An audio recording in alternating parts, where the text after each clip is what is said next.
Fellow puppies and kittens, welcome to another episode of Blasphemers Bible.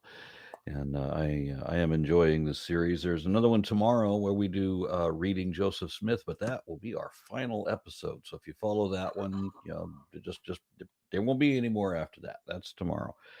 All right, who wants to say anything about today? Oh, I guess because I thought of this one because I remembered it earlier. I guess May the 4th be with you. But Oh yeah. I also am not a Star Wars fan, so it's weird that it pops That into you're my the one head. who remembered? Yeah. I should have my Darth Vader coffee mug. I totally forgot, but it's a travel mug, so. Forgive me for Okay. forgetting, but we don't actually say May 4th, so we say 4th of May. So it doesn't work as well. It's That's May the 4th disgusting. be with you. What is wrong with you? Yeah, but we don't say May the 4th. We say 4th of May. Right. It's the same thing in Spanish. They do that. Like same every thing. country in the world besides America, pretty much. Oh wow. Well, America. I guess Canada uses both systems. We know which one to use when it is Star Wars Day. It Yeah, doesn't take a genius to figure I that know, out. I know. I'm joking. It's not like I say 11/9. Oh dear. Okay, little dark there. Okay, me so talking. who is reading today? I volunteer, Mark. All right. Thank you. Chapter 10, right? You know, I'm Yes. more than convinced that Tomer has already set up who's gonna read what chapter. Like he was rolling dice for each single chapter, and he just has this big list. No. I Dibs know on because Amos 4. He says no, but I'm pretty sure he's just denying the truth here. I don't believe him either. Don't worry. I think nobody- he admires my Hispanic accent on the Hebrew. Perhaps, maybe he likes. it was Lawrence before, so That's Not- exactly what dice We're would going say. around the clock. yeah. All Okay. right, here we go. Sure. After Abimelech, Tola, son of Puah, son of Dodo, a man of Issachar, who lived at Shamir in the hill country of Ephraim, rose to deliver Israel. He judged Israel 23 years, then he died and was buried at Shamir. After he came, Jair the Gileadites, who judged Israel 22 years, he had 30 sons who rode on 30 donkeys, and they had 30 towns, which are in the land of Gilead, and are called Havoth Jair to this day. Jair died and was buried in Kamon. All right, I gotta jump in. The translation I'm reading says that he led Israel, and yours says that he judged. Yeah, it's Vaishvot, meaning he judged. That's basically Yeah, the same. it's Six of similar one, in half this a dozen of the context. other at this point. I think it's Yeah, similar in this context because the judges were like the leaders during Leaders, this yeah. period. Yeah. Shofet in Hebrew means judge. That's basically it. Yeah. Okay, But in so, this but it context, is yeah, it's just a sovereign leader either way. Well, these are the ones that were specifically raised up to that position, right? So the entire judge's narrative and all of the judges are chosen. So Okay. they It are really chosen as just leaders. So sounds like a collection of petty warlords claiming divine right. essentially, yeah. Yeah. Okay, Please continue, Mark. continue. All right, picking up on verse 6. The Israelites again did what was evil in the sight of the Lord, worshiping the Baals and the Astartes, the gods of Aram, the gods of Sidon, the gods of Moab, the gods of the Ammonites, and the gods of the Philistines. Thus they abandoned the Lord and did not worship him. So the anger of the Lord was kindled against Israel, and he sold them into the hand of the Philistines and into the hand of the Ammonites. And they crushed and oppressed the Israelites that year. For 18 years they oppressed all the Israelites that were beyond the Jordan in the land of the Amorites, which is in Gilead. The Ammonites also crossed the Jordan to fight against Judah and against Benjamin and against the house of Ephraim, so that Israel was greatly distressed. God is giving major incel vibes here. Yeah, I'm also I still refer back that if there really was a God, then he couldn't possibly be jealous of these imaginary gods if he's like the real one and he's the one and only real one. Mm-hmm. Yeah, but when I said it's giving incel vibes, it's in a lot of ways. It's like, my ex can't be with anyone if they can't be with me. I do not have to accept her rejection. It's just like, and all their imaginary girlfriends. Honestly, I feel like Israel didn't even know they were supposed to be worshiping Yahweh at this point. He's just, up in his feelings because he thinks they're dating because they spoke once. Please Okay. continue, Mark. All right, back on verse 10. So the Israelites cried to Yahweh, saying, "We have sinned against you because we've abandoned our God and have worshipped the Baals." And Yahweh said to the Israelites, "Did I not deliver you from the Egyptians and from the Amorites, from the Ammonites and from the Philistines? The Sidonians also and the Amalekites and to the Maonites oppressed you, and you cried out to me, and I delivered you out of their hand. Yet you have abandoned me and worshipped other gods. Therefore, I will deliver you no more. Go and cry to the gods of whom you've chosen. Let them deliver you in the time of your distress." And the Israelites said to Yahweh, "We have sinned. Do to us whatever seems good to you, but deliver us this day." So they put away the foreign gods and among them and worshiped the Lord, and he could no longer bear to see Israel suffer. This reminds me of when you ask Alexa, play my music selection, and then Siri says, "Who's Alexa?" You say, "Oh, never mind. Can you just play my music selection?" And then Siri says, "Why don't you ask that bitch Alexa?" Yeah. Yep. Nice little clip. Yeah. Finish the chapter, please. All right. Oh, whole chapter. 17. Then the Ammonites were called to arms, and they encamped in Gilead. And the Israelites came together, and they encamped at Mizpah. The commanders of the people of Gilead said to one another, "Who will begin the fight against the Ammonites? He shall be head over all the inhabitants of Gilead." Now Jephthah. No. That's it. Oh, That's yeah, that's it. finish the chapter. Yeah. Spoilers. He shall be Short the head. chapter. Definitely just a setup for the tale of Jephthah. Right, Yeah. which is of course one of the more fun ones in this book. So I think significantly we see a few things. So for these first two judges, so do you remember how like a good chunk of the other judges were given kind of like an end note about how good their reign was, and then there was peace Mhm. in the land for however many years, right? So these guys don't seem to get that. Nope. They judge for a certain amount of years and they're gone. So it's Nothing unfortunate. good or bad is said. Right, yeah, they're just kind of there. And then the stuff about following other gods. That's classic Deuteronomistic history. It even starts off with the Israelites again did what was evil in the sight of the Lord. Classic. Serving the Baals and Astartes. So these deities will continue to pop up as signs of idolatry, and then God's a petty fucking bitch, so he's like, go and cry to the gods that you chose. So the point at which we're talking about here is like this kind of move, this shift to monotheism, but it doesn't necessarily show that they're not There, it doesn't seem. It just shows that only this one God should be worshipped.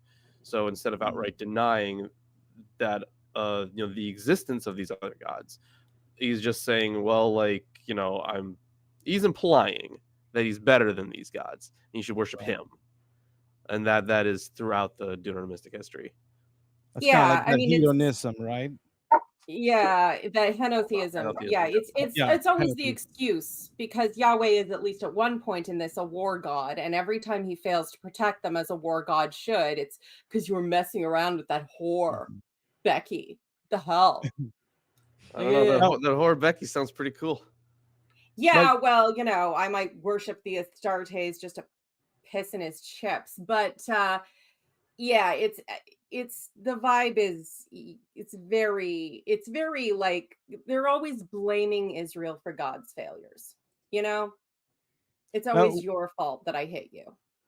Like, theologically speaking, what do you all think is going on here? Like, what's the drive away to from just worshiping the one God and then towards these other gods? Like, what's the lure? We've mentioned in the past that the Deuteronomistic voice, it's basically a Yahwist cult that rose to power during the time of Josiah, which doesn't surprise me because they raised a boy king and they trained him up in their little cult practices and gained power. That's pretty standard stuff. But they want everyone to only worship Yahweh. They're Yahweh alone. They want all of the political power that comes from being the only recognized priests, the only appropriate temple.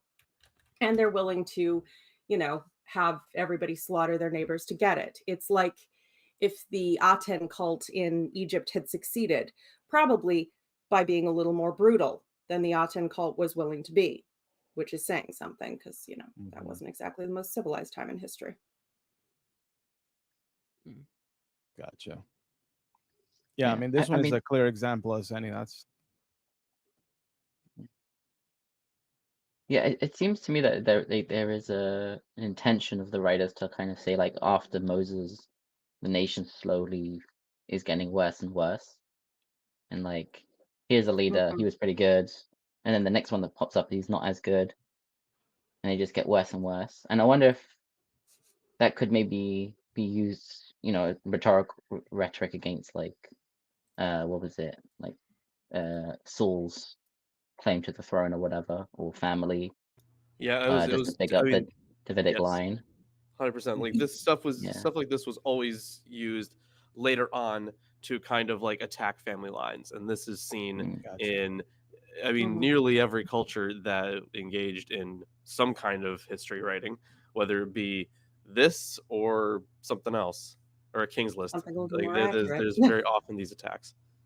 I mean, I was just wondering, maybe I was just wanting to mention, you make a good point there, because Dr. Kipp said last time how interesting it is that you have these narratives about reinforcing the right of kings, but then also undermining it. Yeah. And, particularly because Josiah was a boy king. He got crowned at the age of 12. He didn't have any right ruling anything beyond his nursery.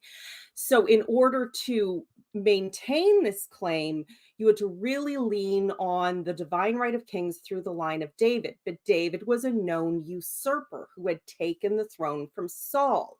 So you have to, who was the first recognized king of, more than just his little petty warlord tent. So you need, and clan, you need to have a narrative that supports that. So you're leaning on this divine right, but you're also undercutting it because the usurper, reasons, chosen by God, reasons. So everything is about trying to create a narrative that leads into David is the chosen one and his line is blessed forever. This is why you should obey the boy that we've trained in to be your master. But also kings are fallible, and he needs to rely on us, on the priest, or the whatever. Like, God, he only will succeed if he worships our God and follows our cult. And Saul didn't, and that's why it was right for David to betray him and take his throne. Wow. Right, that makes sense. I was also wondering if there's a bit of like, let's put a history where the people forget about we have all of these like wondrous origin stories, but then we have to explain why the people don't know about them already. So we'd be like, oh yeah, there was a period of judges ruling where it was, up and down, and we kept the secret. We didn't have the knowledge. Oh yeah, but very we much. forgot about it. And the vibe of the missing book of the law, which was Deuteronomy, has that same thing of, oh look, the secret that was lost. Because they're obviously trying to fold in their own narrative with everybody else's existing traditions, but there's so much gaslighting in it. Am I not God who delivered you from Egypt? No, bitch, you aren't. They were never in fucking Egypt. Shut the fuck up. And when God says these things, God isn't actually saying these things. No, And obviously. I mean, if God ever actually said these things, I mean, like a whole town full of people, right? And they all hear this booming voice from the sky. We know that's not happening. That's just whoever made up this part of the story wrote that in. I got a couple of comments from Ben One Eye, who offers $10. Oh, excuse me, Romanian lei. What? Oh, It's Romanian lei, not dollars. well, wasn't there an Thank earlier you. one? And then with no message, and then he offers a subsequent comment for 50 Romanian lei. Says tonight is Orthodox Easter, so from me I would like to wish all of you a warm Christos den Onesti. Yeah, I remember the actually Hitchens taught me the proper response to that. Nicely Okay, done. but there was an earlier comment from Matt White near the beginning of the stream about how Senator Jamie Raskin had promoted the idea of the May the 4th being a day of reason instead, a National Day of Reason, because May the 2nd is National Day of Faith or something like that. Yeah. So he made I don't know what they're called, like a preposition or whatever. Yeah, that sounds good. I'm down. Yeah.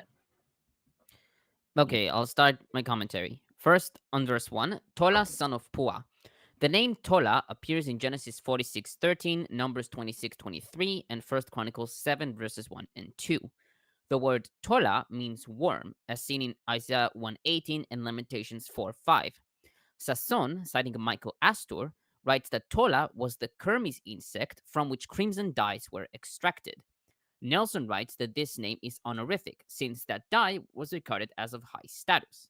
Regarding Pua, Smith and Bloch-Smith note that Hess related it with the West Semitic Pu, which means mouth, and Hans Reichenmacher took Pua as a variant of Pua, which means redness. They also write that it is cognate with Ugaritic Put and Mishnaic Hebrew Pua, which means matter. On that same verse, the son of Dodo. The word Dodo is generally taken to be a personal name, according to the Targum, followed by Rashi, Kimchi, Ditrani, and modern commentators. However, Dodo can also be read as his uncle. Thus, Septuagint reads, son of his father's brother, the Lucianic recension, the son of Karea, his, i.e. Abimelech's uncle, and the Vulgate, the uncle of Abimelech. Kimchi and Abavanel attest to some Targum manuscripts which follow Septuagint. Fernández-Marcos writes that these interpretations, quote, stem from lack of awareness of either cultural or lexical issues, end quote. And Smith and Bloch-Smith comment, Reichenmacher interprets the name as a hypocrosticon, meaning friend is X, and compares biblical Hebrew Dodawahu, possibly for Dodiyahu, which means Yahoo is beloved, in 2 Chronicles 20:37. Hess notes that the hypocrostic personal names Dadi from Ugarit and Da'ada from Alalach. In 2 Samuel 23:9 and 24, son of Dodo is followed by a further patronymic, suggesting that it is not a title or a common noun. This patronymic occurs also in a succession of David's warriors, introduced by the phrase after him, a phrase that marks the list style for successions of figures. On that same verse, Sorry. Oh, I was just gonna say, like, I think this is like Steinsaltz's way of reading it. Is he's saying that? So it says after Abimelech, Tola son of Pua, son of his uncle, him being Abimelech. So the idea is that Pua, the father of Tola, is the son of Abimelech's uncle. Yeah, Or that's something like that. that's Or at least in yeah. some. That's at least in Pua was Abimelech's cousin, is the idea. Yeah, that's at least in, Yeah. in some Targum manuscripts. At least. Yeah. Now, on Shamir, the location of Shamir is unknown.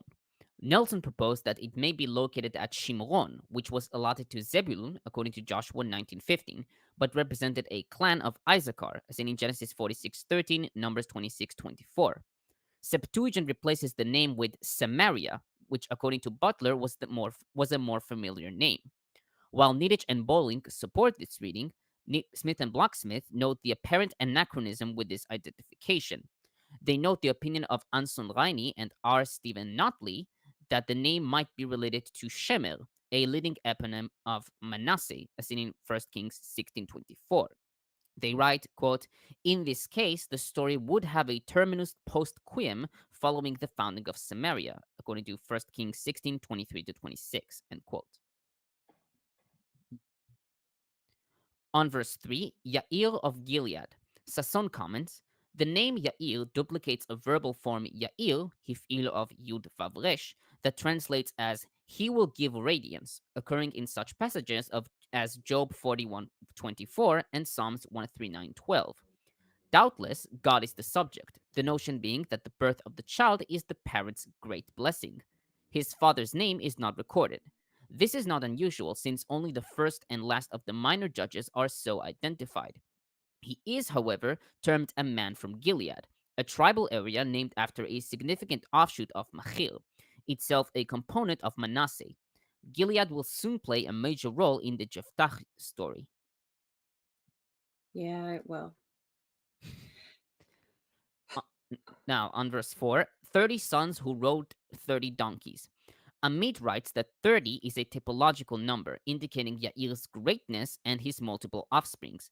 This number appears again regarding Ibzan, 12:9, and Avdon in 12:14. Septuagint replaces 30 in this verse with 32, while Butler writes that this is a case of lithography, and Niditch writes that it is a typical minor variation. Fernández-Marcos writes that Septuagint may be assimilating to the parallel passage of 1 Kings 2:22. That would make sense.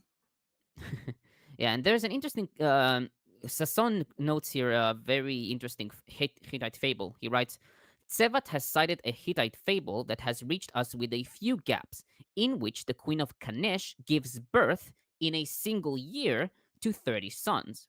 She abandons them in greased containers to a river, but the gods take them into Zalpa, where they grow into sturdy men. The queen then gives birth to 30 daughters. Eventually, the men mistake their sisters for potential brides, but are warned by their youngest against this sexual crime. There is mention of one donkey that is to climb an inner chamber. There is presentation of hostility between Hatusha and Zalpa. The connection between the Hittite and Hebrew anecdotes about Yair, Iftzan, and Abdon are intriguing, but also too superficial to argue direct absorption into Hebraic lore. Interesting. Yeah. Did you mention the pun? Yeah, I'm about to. Okay. So the 30 towns. Hebrew for towns is ayarim, which is the same word used for donkeys in the same verse. Thus, if read literally, the phrase reads 30 sons riding on 30 donkeys, ayarim, and 30 donkeys, ayarim, for them. Early translations read arim, which means towns or villages. This reading is favored by most commentators, with Fernández-Marcos writing that the MT reading is generally explained as, quote, an intentional play on the word to connect it more closely with the asses or donkeys, end quote. This play on words is preserved by JPS, quote, he had 30 sons who rode on 30 burros and owned 30 burros. Okay. So it works in Spanish then. Yeah, burros Spanish and then burros, which is Not that common of a Thank word you, Sam. outside London and New York. That's clever. Now, on verse 6, Nelson comments, in verse 6, the cycle starts with again communicating like 3:13, 4:1, and 13:1, that apostasy has become a habitual thing for Israel. This assertion is then backed up by an exhaustive list of 7 groupings of gods, reviewing the flagrancy of Israel's betrayal. This is the most intense description of apostasy in the book. As the interchange between Israel and Yahweh unfolds, these alien gods are characterized as other, chosen, and foreign, seen in verses 13, 14, and 16. Later, in verses 11 through 12, the 7 divine groups are balanced by 7 oppressing nations from which Yahweh had delivered Israel. The ethnic names in verse 6 are a covenantal catalog and are not specifically connected to the story told by Judges. On verse 7, Butler comments, the Bible consistently pictures God as an emotional person who reacts to the choices his people make. Anger is a faithful response to Israel's rejection. All efforts to erase divine anger from Scripture fail because God's anger continues to reappear in Torah, history, poetry, prophets, apocalyptic, gospels, letters, and the apocalypse. Anger leads God to sell Israel into the hands of the Philistines and the Ammonites, each of whom made a cameo appearance in chapter 3 and will take center stage in what follows. Jephthah will deal with the Ammonites and Samson with the Philistines. The goddess salesman image comes again from the early framework, seen in Judges 2:14, 3:8, and 4:2, having been used only once since in 4:9. Thus, 10 verses 6 to 7 reinforces the opening framework and shows that its warnings remain in effect for a disobedient Israel. On verse 8, that year, 18 years. Hebrew Bible literally reads, and they battered and shattered the Israelites in that year, 18 years. As Amit notes, it is not clear if this refers to the last year of the enslavement or to the length of all the years. Rashi took that year in Hebrew Bashana Hahi to refer to the year when Yair died. Ditrani adds that it could refer to the first year when they started occupying them. Kimchi writes that in that year they pressed and shattered the Israelites, and for 18 years they shattered them like in that year. The phrase that year is omitted from the Vulgate, Lucanic Recension, and some Peshitta manuscripts. While Amit favors the Septuagint omission, she also suggests that the phrase that year was a footnote inserted by mistake into the text. Fernández-Marcos writes, the phrase this year could be interpreted as referring to the catastrophe of the Israelites caused by the Philistines and Ammonites, while the 18 years could refer to the duration of the state of oppression. On verse 11, when the Egyptians, the Amorites, etc. Hebrew Bible literally reads, did not from Egypt and from the Amorite and from the sons of Ammon and from Philistines. Several commentators view MT as corrupt. Niditch writes, quote, a comparison with comparable formulaic speech in 6 verses 8 to 9 suggests that the word deliver is missing from the MT, end quote. Likewise, Nelson reads, I delivered you from the Egyptians, etc., and writes that the text is either corrupt or exhibits an ellipsis. Butler, however, reads, is it not true that some of the Egyptians, etc., oppressed you? And he cites Gesenius' Hebrew grammar, quote, after a series of intermediate sentences, the predicate I saved you is suppressed, but the text can hardly be correct, end quote. Fernández-Marcos writes, there does not seem to be sufficient support in the witnesses to change MT, end quote. Alexandrinus adds Moab to verse 11. On verse 12, the Sidonians. Amit writes that the mention of the Sidonians is problematic since we have no information regarding Sidonian enslavement. She writes, quote, there is not enough data to decide if this is an obscure tradition, a footnote, or a corruption, end quote, and writes that they may be mentioned because the gods of Sidon are mentioned in verse 6.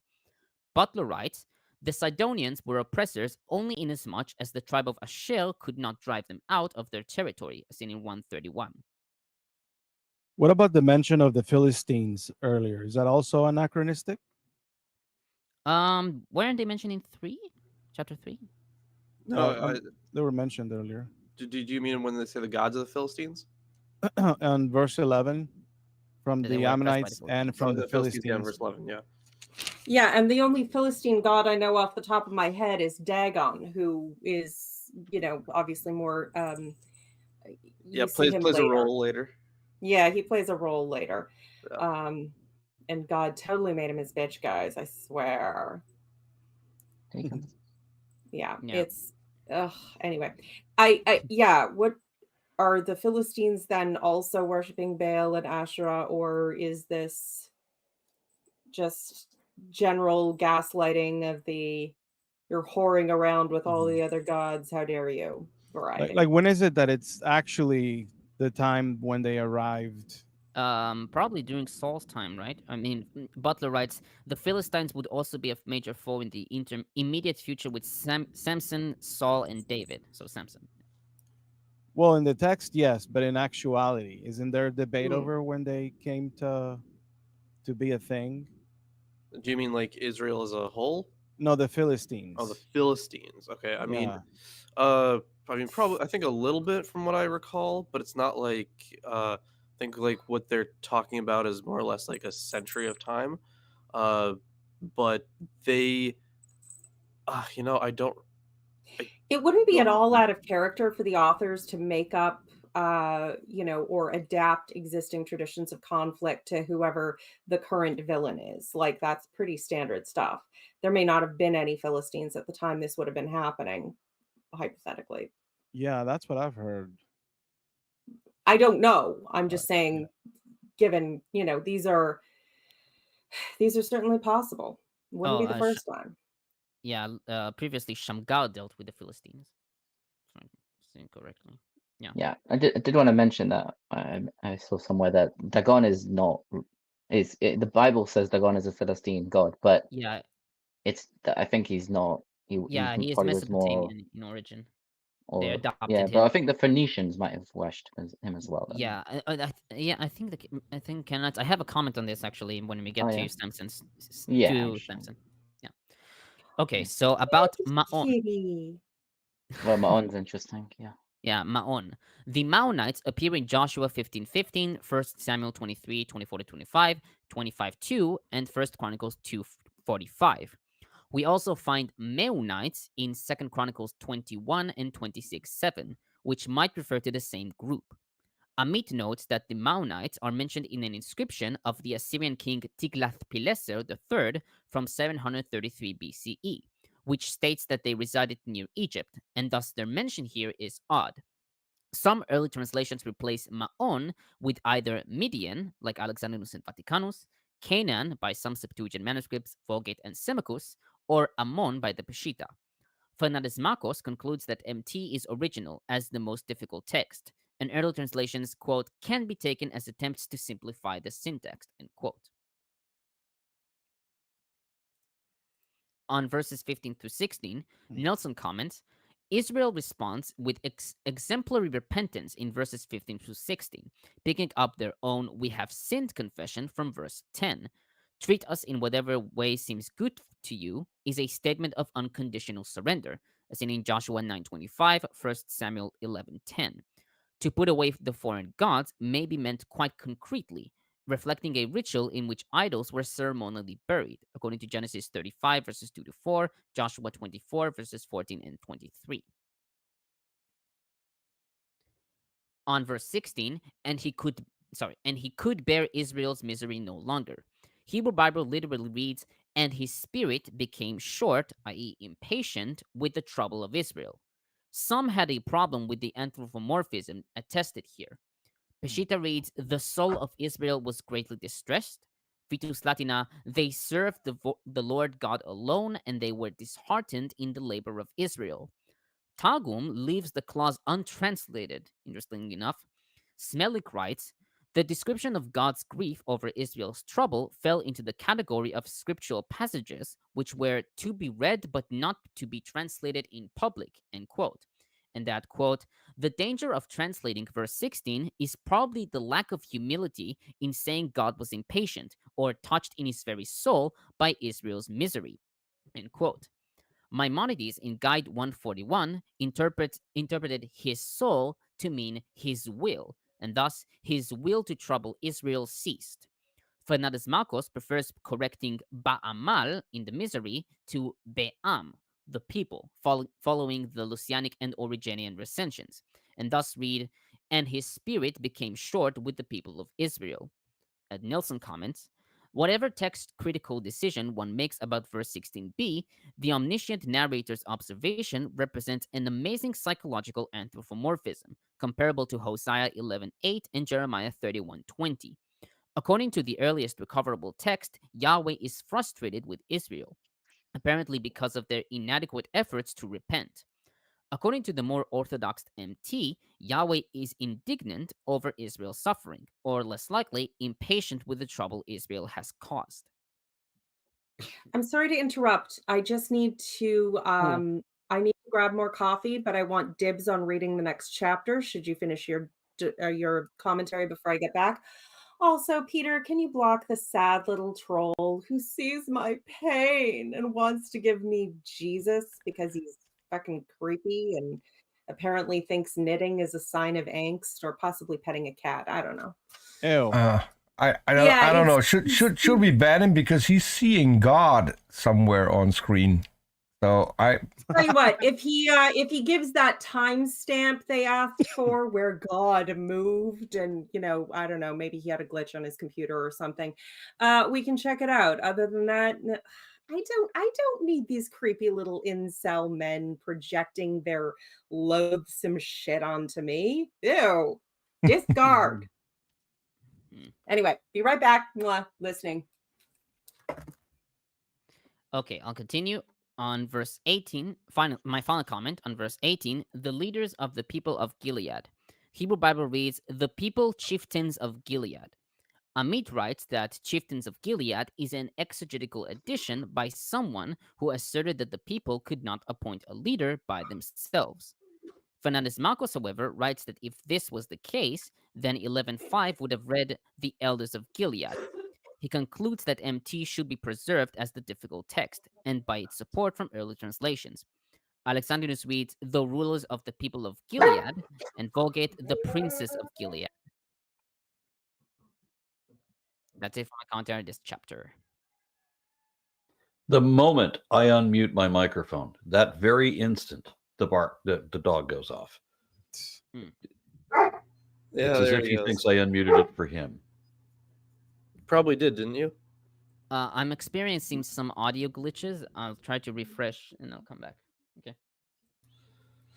I think what's insane to me is like to see how, the God of the Israelites will just like sort of turn off the speaker, if you will, and stop listening and let, chaos just all of a sudden take over and becomes a big mess. And then, he decides to listen and, I don't know. It just seems a bit unfair, and most certainly it doesn't really match up with like, the omnibenevolent God that's often, the God of Christianity, and they try to sell us to. Yeah, I find God's always petty about this, specifically other gods. Yeah, why don't you ask that bitch Alexa? Yeah, we're seeing. I mean, yeah, throughout the Deuteronomic history, we're going to continue to see idolatry be a big issue for God. Like we already had that before, right? Even with Gideon, and we're going to continue to see it. And at least for all these kind of major judges, it's right up until the point where God turns into Jesus.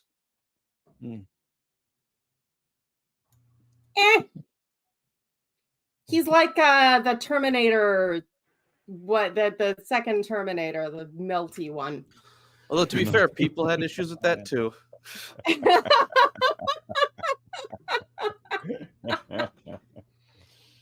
Okay, that's a really good comparison. The whole like the shifting of his essence.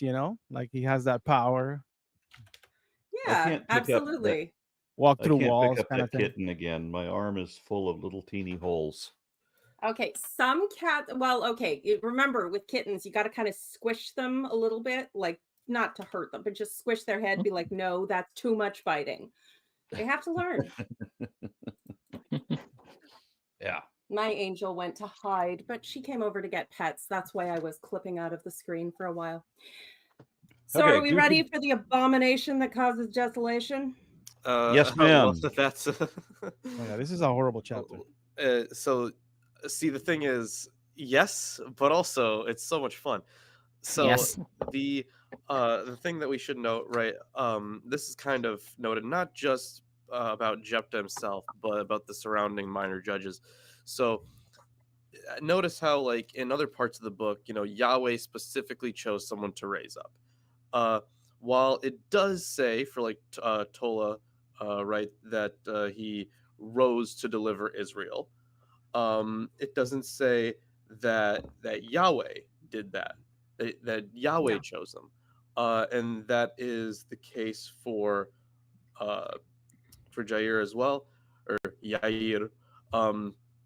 So Jephthah, you would assume, maybe he would have a similar treatment. Maybe Yahweh didn't rise him up, but he was, but he rose up to deliver them. But we don't. We don't see that that deliverance rhetoric used for Jephthah. Now he does, in fact, he saves them from one group, right? But then we're gonna get into a little theological hurdle once we get to the whole story about his daughter. So there might be some relationship there. She deserves a woman's voice. But either way, Jephthah is not said to be like specifically chosen by Yahweh. Ever heard of this thing called providence, right? Because he can be just as guilty for allowing it to happen. Especially when it was a direct deal he made. Right, yeah.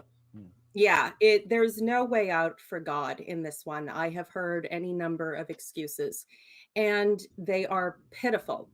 I have heard more excuses from my narcissistic ex. It's pitiful what people will say, do, and believe to make God not guilty for the atrocities that this fucking book says he did. Yeah, in either case, he's guilty. There is going to be some discussion about, the spirit of God, and that being a decision maker often in the Deuteronomistic history, like something that basically possesses you and you do something because of it. But either way, God's not getting out of this one unscathed. No, he is not. The very fact that have you guys heard of the viral question about the bear? No, I've been living under a rock. No, I'm kidding. I have. It's very. It blew up so fast. I it blew up one day and then it was everywhere. A lot of men were very surprised that every woman, and I do mean every woman, including my anxiety-ridden mother, would rather run into a bear in a forest than the man. But I have to say, I also choose the bear over God. The bear is the choice in both cases. And this story is an excellent example of why the bear is always the right choice. Absolutely. There was this dude on my timeline that he was having, one of those awful takes kind of days. And he was like, men, would you rather run into a woman or a dangerous snake? And I'm like, first of all, he just didn't understand the point of the man or the bear. But second of all, I also felt kind of bad because I would just choose the snake because I like snakes. Does that make me horrible if I just want to hang out with a snake? I want to hang out with the bear. Yeah, you see, Aaron has already picked the snake, but he also has a wife. And it's. Oh. I know. Anyway. And I've always found most bears I've met like really nice and jolly people. Yeah, there goes Tomer. He's like, "Oh my god, why are we talking about bears? I don't even like bears. I'm Tomer." I've never seen a bear. Well, bears are lovely. You haven't some of them are lovely. You If you come to I think Isaac is talking about the type of bears that have like the leather straps and the boots That's and the police hat. Yeah. Yeah. Okay. Pride bears. Pride bears. No, Yeah. no. there you The go. bears also just refers to like men of a specific certain like body type. It physiolo- doesn't they don't have to wear anything specific. It's just like, Yeah, they don't bearded, have big. leather daddy bear. That's just the Yeah, stereotype. yeah. Have fun. Exactly. Have Okay. all your... Well, let's read this abomination So of a Mara's story. reached his limit. Yep, I did. Okay.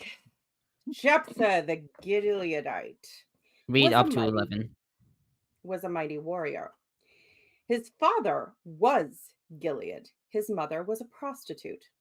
Gilead's wife also bore him sons, and when they were grown, they drove Jephthah away. You are not going to get any inheritance in our family, they said, because you are the son of another woman. So Jephthah fled from his brothers and settled in the land of Tob, where a group of adventurers gathered around him and followed him. Sometime later, when the Ammonites made war on Israel, the elders of Gilead went to Jephthah from the land of Tob. Come, they said, be our commander, so we can fight the Ammonites. Jephthah said to them, didn't you hate me and drive me from my father's house? Why do you come to me now when you're in trouble? The elders of Gilead said to him, nevertheless, we are turning to you now. Come with us to fight the Ammonites, and you will be our head over all who live in Gilead. Jephthah answered, suppose you take me back to fight the Ammonites, and the Lord gives them to me. Will I really be your head?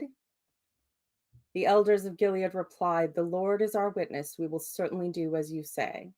So Jephthah went with the elders of Gilead, and the people made him head and commander over them. And he repeated all his words before the Lord in Mizpah. Okay. Yeah, so there's in this story, you get kind of a couple motifs mixing. So this of course shares some similarities to the Joseph story, but the Joseph story, I don't think Joseph, unless I'm misremembering, I don't think he was from like a different mother or anything.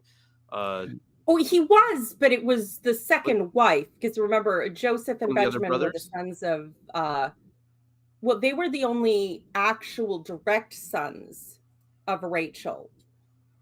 There were some attributed to her through her handmaiden. So, but she was the favorite wife. So there was, I mean, it was, but it wasn't illegitimate in the same way that like a prostitute is illegitimate. Right. This Yeah. is actually because the sons that kind of sell them off into slavery. I don't remember if they were from a different mother. Is what I'm wondering. They were. Abimelech, though, is far more similar because he's the son of a concubine, which is also like not a wife. Sure, yeah. And but the thing is, you get the brothers driving them out, and then one guy coming to rule, and then the people coming back and asking him for help. This may have been like a what's the word I'm looking for? Not a motif, or like a story arc, maybe. An arc that was taken for trope? a trope, meme, sure, for the Joseph story later, but but I do see those similar shades in here. But either way, yeah, at the end, the people kind of make him their ruler, not God. Oh, good. God has another way to blame his people for his fuck ups. Always good to note. So we have gaslighting, projection, and blame shifting. Anybody have the narcissist God bingo card? You get those three. Yeah, but it is interesting though that out of all the people that would, I mean, yeah, it says that he was a mighty warrior, right? But if we're talking about the son of Gilead here, it is interesting that even if one of them is the mighty warrior, they would choose that one who is So even if the son of Gilead from a prostitute is a mighty warrior, that they would choose him, because I mean this has a very different, not it is a different flavor of kingship dynamics that we've seen. But it is similar. Yeah, it has that tang, that taste. yeah. Although also it it is has a it is little bit of the taste of David living off in the It is, yeah. It's mountains very similar to the David with one, yeah. his gang of bandits who are proclaimed as heroes in retroactive fit, but yeah, really we'll just do are a bunch of anything for brutal money. murderers. Yeah, exactly. Before we This- continue, I got a couple comments. Mm. Matt White says, Aaron, this stream is a repeating reminder of how little I know about scripture and makes me think of Mo. I'm Oh, guessing this there was a continuation. second half to that comment. Yeah. I think Okay. Peter has the full question on screen. Oh, Of more yeah, questions, or is it just I didn't study enough in school? I promise that when it comes to, unless you are literally going for like some kind of biblical studies, you would not have studied this enough in school. No. There is so many layers to unpack. Mhm. And there's so much Tomir's- deliberate misinformation too. So Yeah. Yeah, Tomir's commentary with the type of interpretations that some of these rabbis have come to just really astonish me. I mean, I don't know how they arrive at this. This is not the way I would read this. I don't know how, and I don't know if they're reading it from contextually or just from their own perspective in whatever time they wrote. But very often I want to ridicule the commentary, but I realize that's not what the Bible says. That's what somebody else said about the Bible. But so much of what we believe about the Bible is shit somebody made up about the Bible. I mean, Yeah. when I was told that 500 witnesses saw Christ, I used that until I found the source and was just a throwaway line in Paul with absolutely nothing around it. I'm like, oh, I can't fucking use that as evidence. When I was told as a child about the devil, I was like, oh, okay, that's part of the Bible. And then I was like, incidentally, where in the Bible is it? And then you've got this weird thing about Lucifer that you've made comments on before, Aaron, and some stuff in Revelation. And to say that that was interpreted in is frankly too generous. Like somebody just made this shit up. So there are currents of thought that go through time and things that would make sense in the context of the conversation as it was happening at such and such a time that these are fucking insane from any other perspective.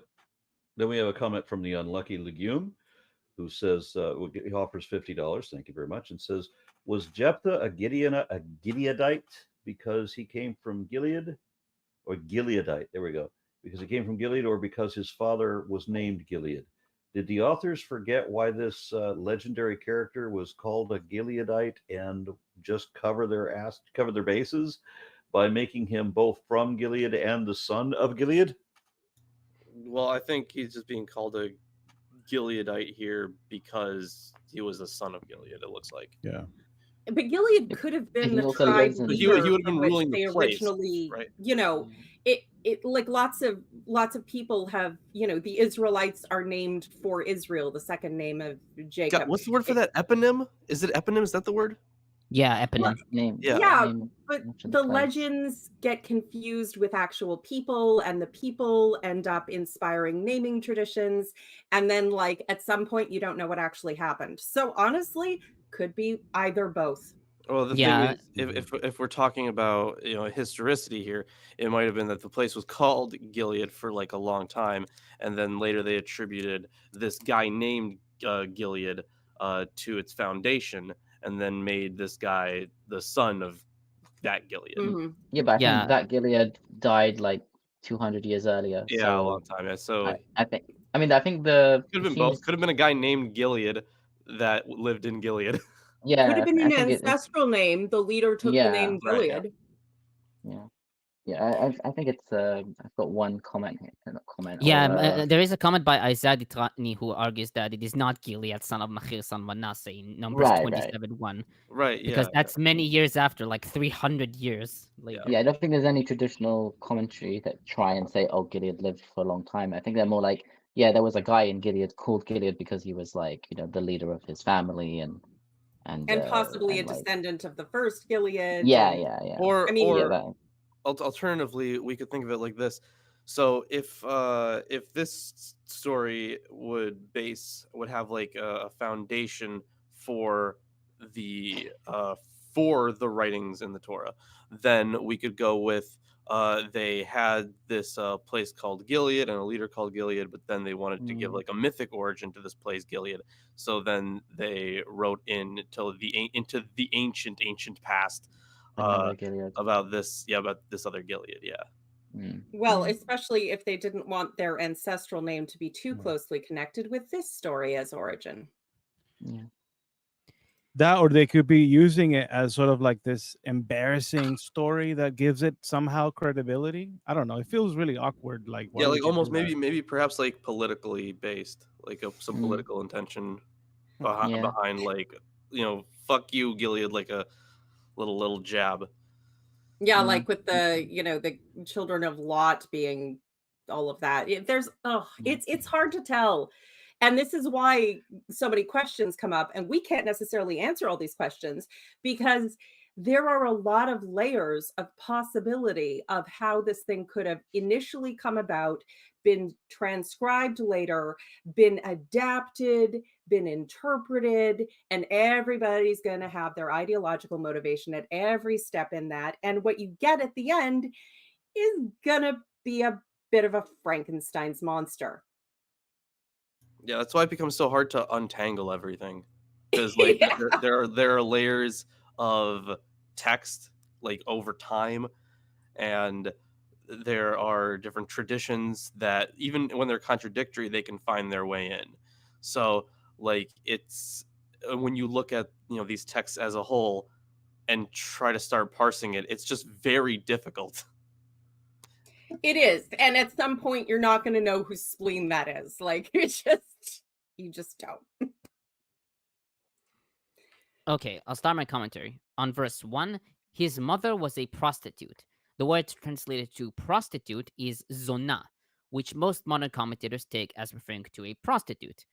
Amit notes that the code of Lipit Ishtar 27 reads, if a man's wife has not borne him children, but a harlot from the public square has borne him children, the children which the harlot has borne him shall be his heirs. End quote.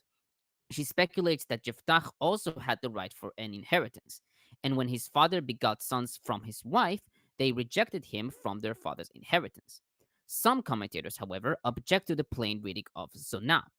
Kimchi and Abravanel wrote that she was Jephthah's mistress, and she is called Zonah because she didn't marry him.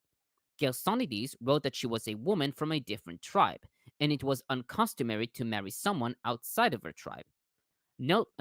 Butler notes the opinion of Schneider, quote, the term Zonah is understood to mean a professional prostitute who accepts payment for her services, but it could also apply to a woman who had sex before or outside the confines of marriage. On verse 2, they drove Jephthah away.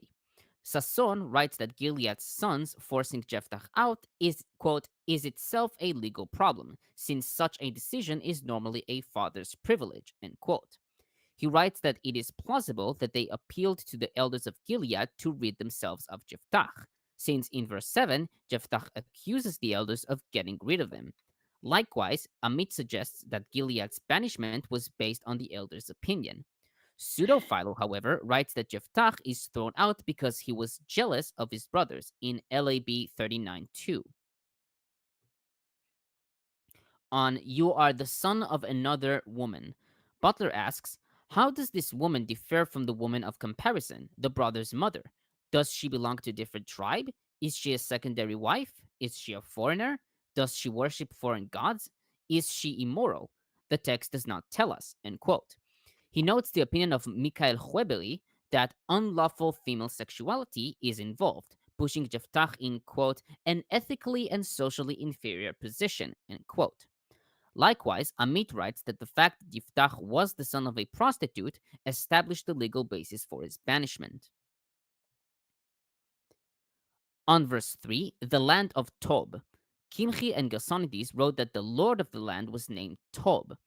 However, Tov means good, and thus can be read as the good land, according to Abravanel and Butler. Pseudophilo in LAB 39.2 calls it the land of Tobi. And Amit comments, the land of Tob resided in the northeast of the Gilead, and it was probably a frontier to which came outlaws and outcasts.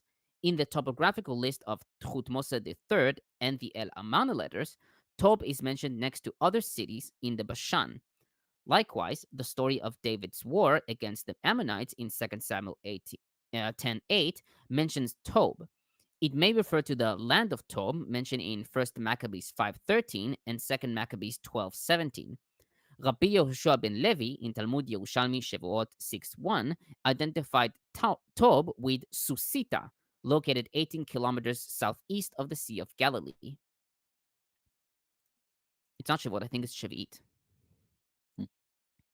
I think it's funnier when you pronounce it like foreign actors would pronounce it. Tob. He went to Tob.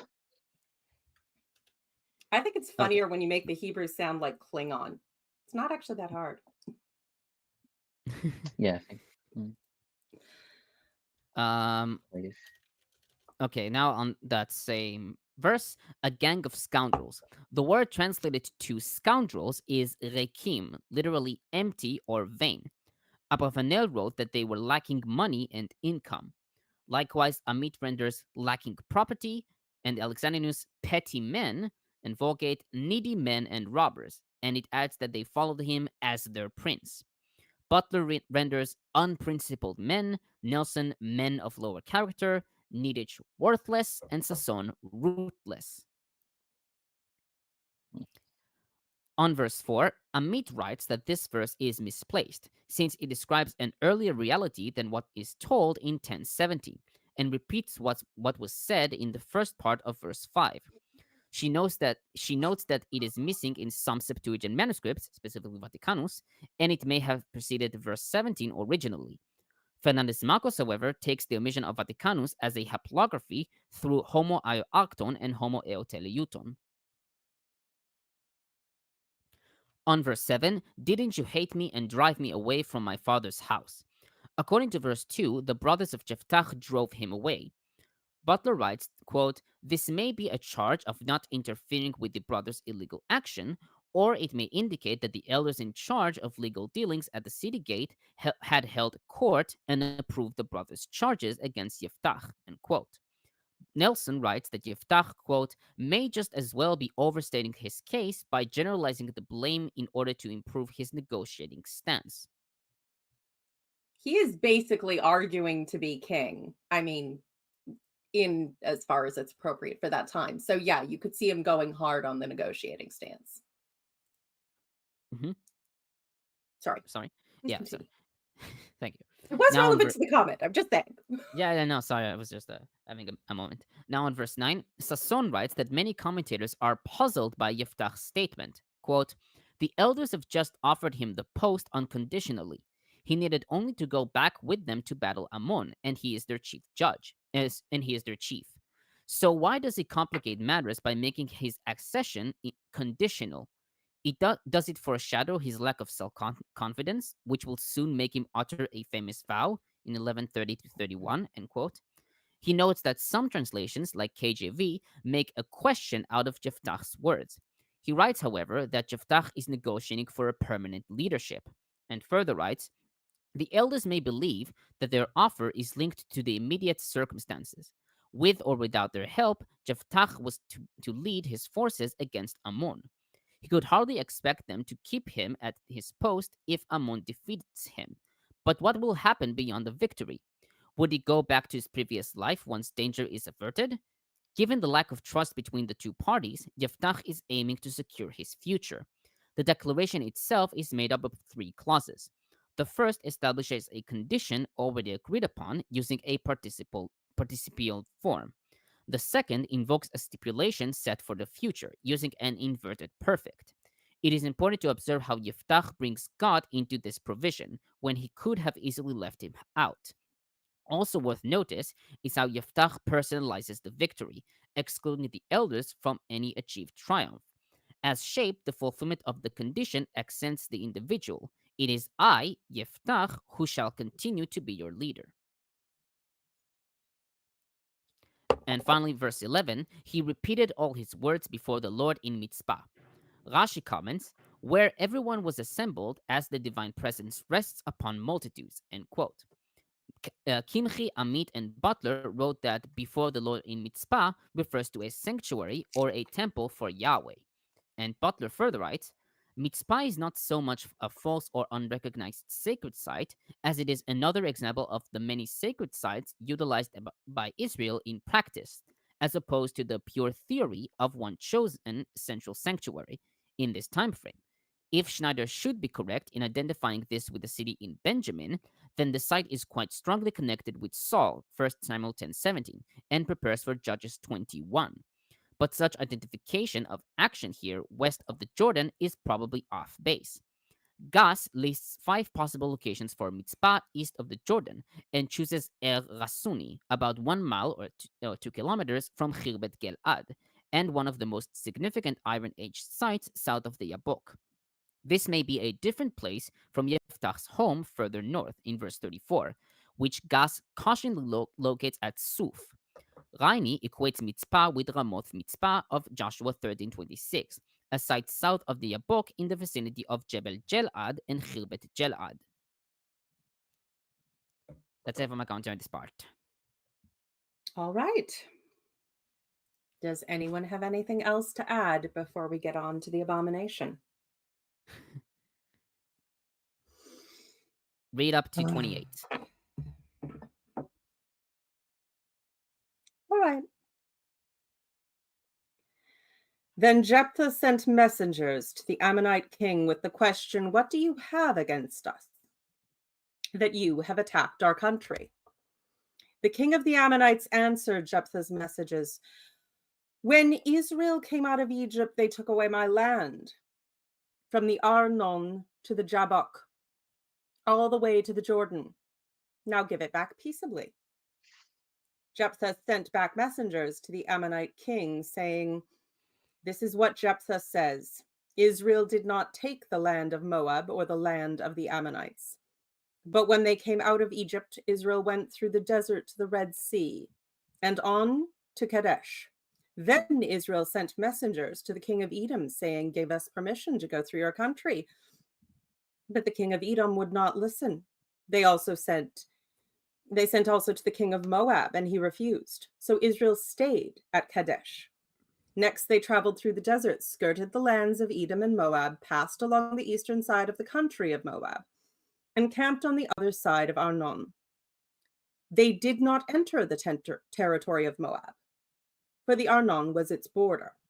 Then Israel sent messengers to Sihon, king of the Amorites, who ruled in Heshbon, and said to him, let us pass through your country to our own place. Sihon, however, did not trust Israel to pass through his territory. He mustered all his men and encamped at Jahaz and fought with Israel. Then the Lord, the God of Israel, gave Sihon and all his men into Israel's hands, and they defeated them. Israel took over all the land of the Amorites who lived in that country, capturing all of it, from the Arnon to the Jabbok, and from the desert to the Jordan. Now, since the Lord, the God of Israel, has given the Amorites out before his people Israel, has driven the Amorites out before his people Israel, what right have you to take it over? Will you not take what your God Chemosh gives you? Likewise, whatever the Lord our God has given us, we will possess. Are you better than Balak, son of Zippor, king of Moab? Did he ever quarrel with Israel or fight with them? For 300 years, Israel occupied Heshbon, Erar, the surrounding settlements, and all the towns along the Arnon. Why didn't you retake them during that time? I have not wronged you, but you are doing me a wrong by waging war against me. Let the Lord, the judge, decide the dispute this day between the Israelites and the Ammonites. Did you read 28? The king of Ammon, however, paid no attention to the message Jephthah sent him. Yeah, we should probably say, so when Tomer says read to something, he means read through it. Yeah, sorry. Yes, I know.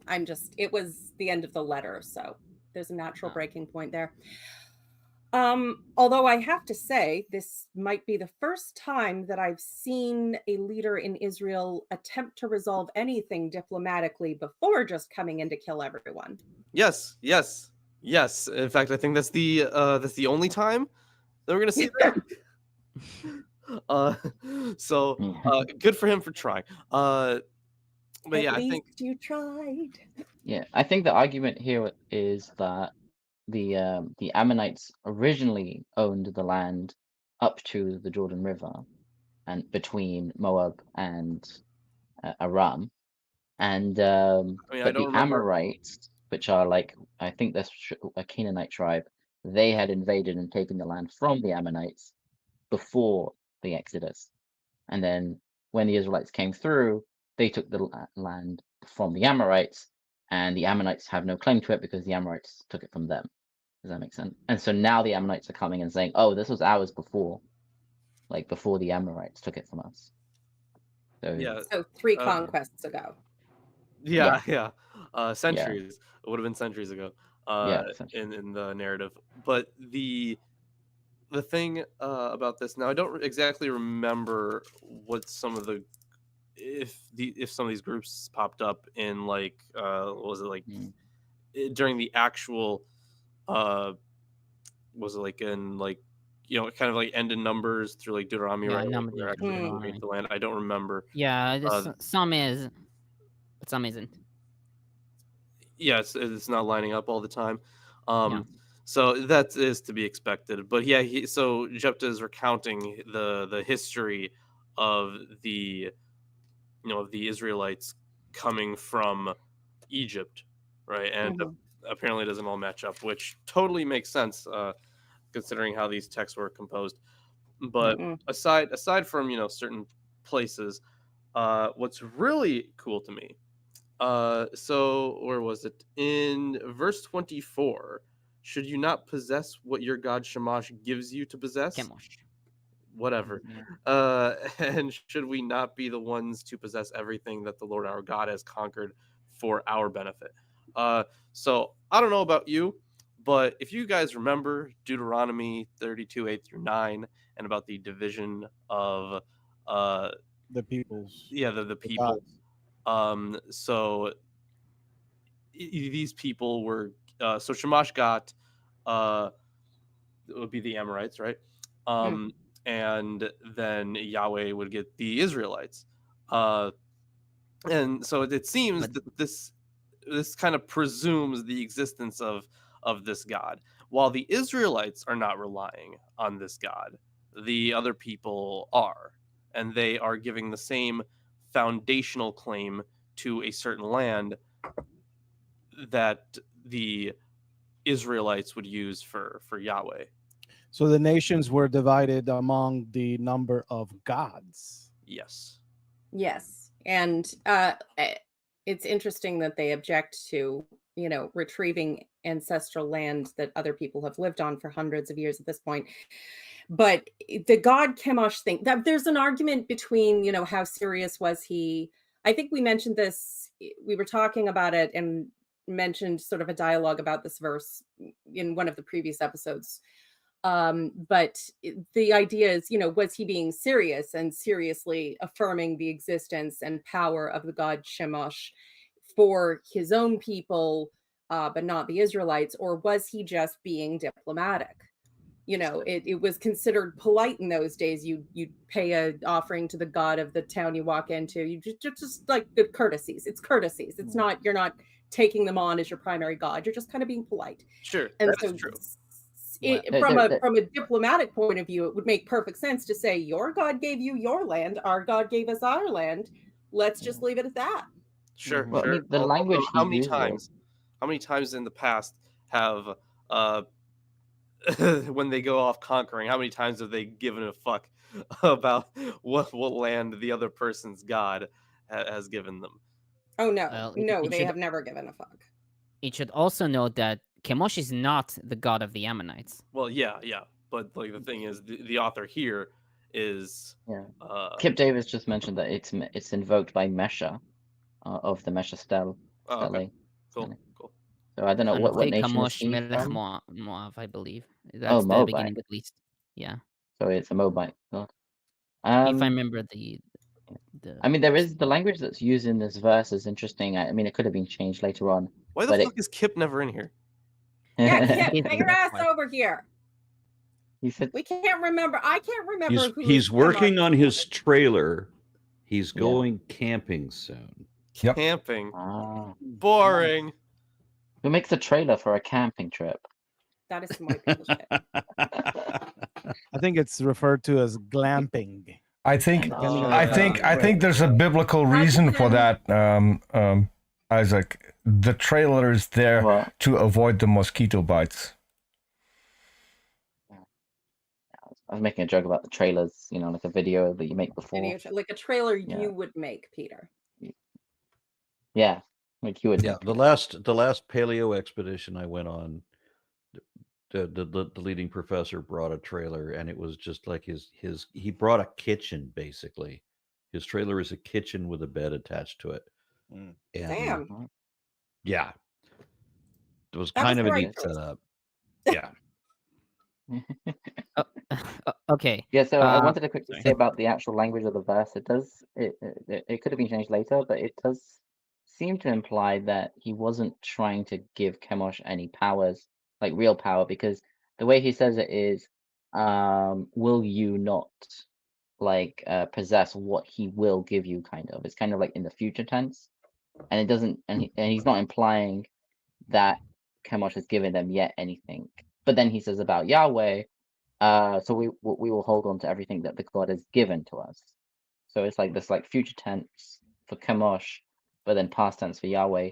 So this could have been changed, obviously, but you could argue that like actually he's not that the language of this commandment or whatever wasn't necessarily polytheistic. But trying to set a precedent that divine, you know, basically the right of conquest should carry divine weight.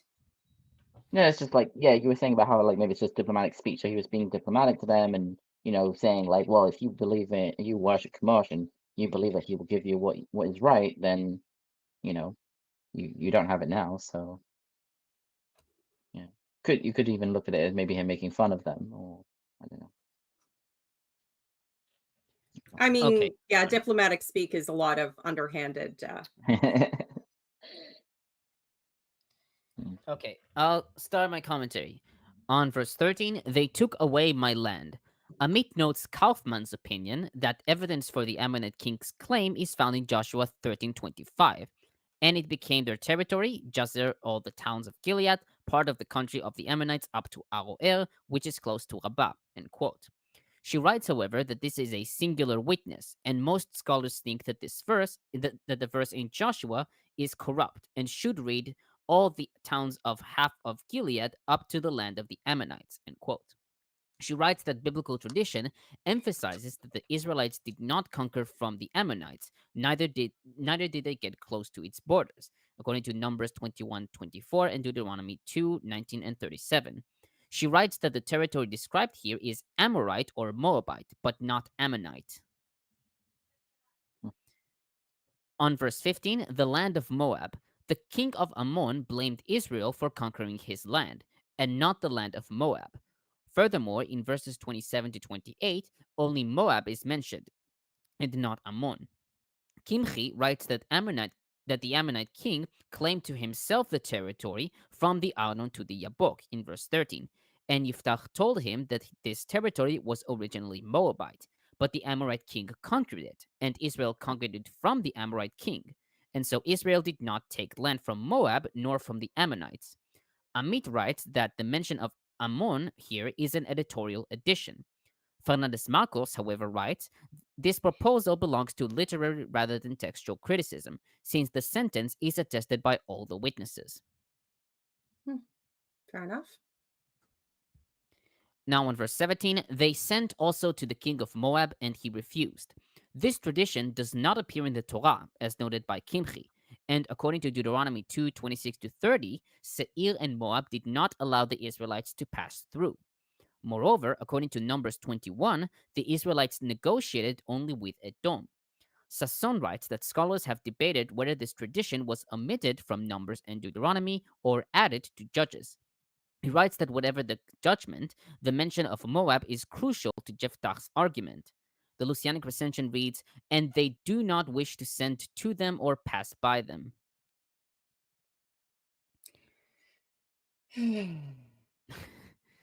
On verse 20, Yahaz, in Hebrew, Yahetza. The exact identification of Yahatz is unclear.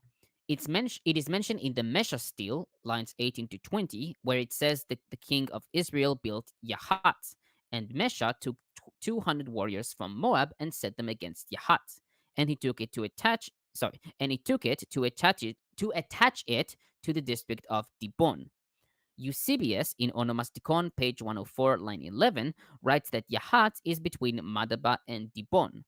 Sasson writes that Yahatz cannot be too distant from Heshbon or Dibon, since in prophetic literature it is taken as a Moabite area. Nelson writes that the evidence suggests that Yahatz is located on the eastern edge of the tableland and northeast of Dibon, with Khirbet el Mudeyine usually suggested. He further writes, unstated, but hovering behind the Israelites' negotiating position, is an ancient poetic tradition that Sichon had once taken territory south of Heshbon down to the Arnon away from Moab, Numbers 21:26-30. Presumably, there was no need for the audience to be explicitly reminded of this core tradition. When Yeftach explicitly invokes the name of the victory site Yahatz, he mobilizes the Sichon tradition as part of his argument. Numbers 21:23 and Deuteronomy 2:32. A stock phrase featuring this place name was used in oracles against Moab, as seen in Isaiah 15:4 and Jeremiah 48:34. I feel like there actually would have been a reason to include this, like even for the audience, because if the audience had no other textual or no other tradition about this at the time, or perhaps it would have been like lost or something, then there would be a reason for that. So if this is pre uh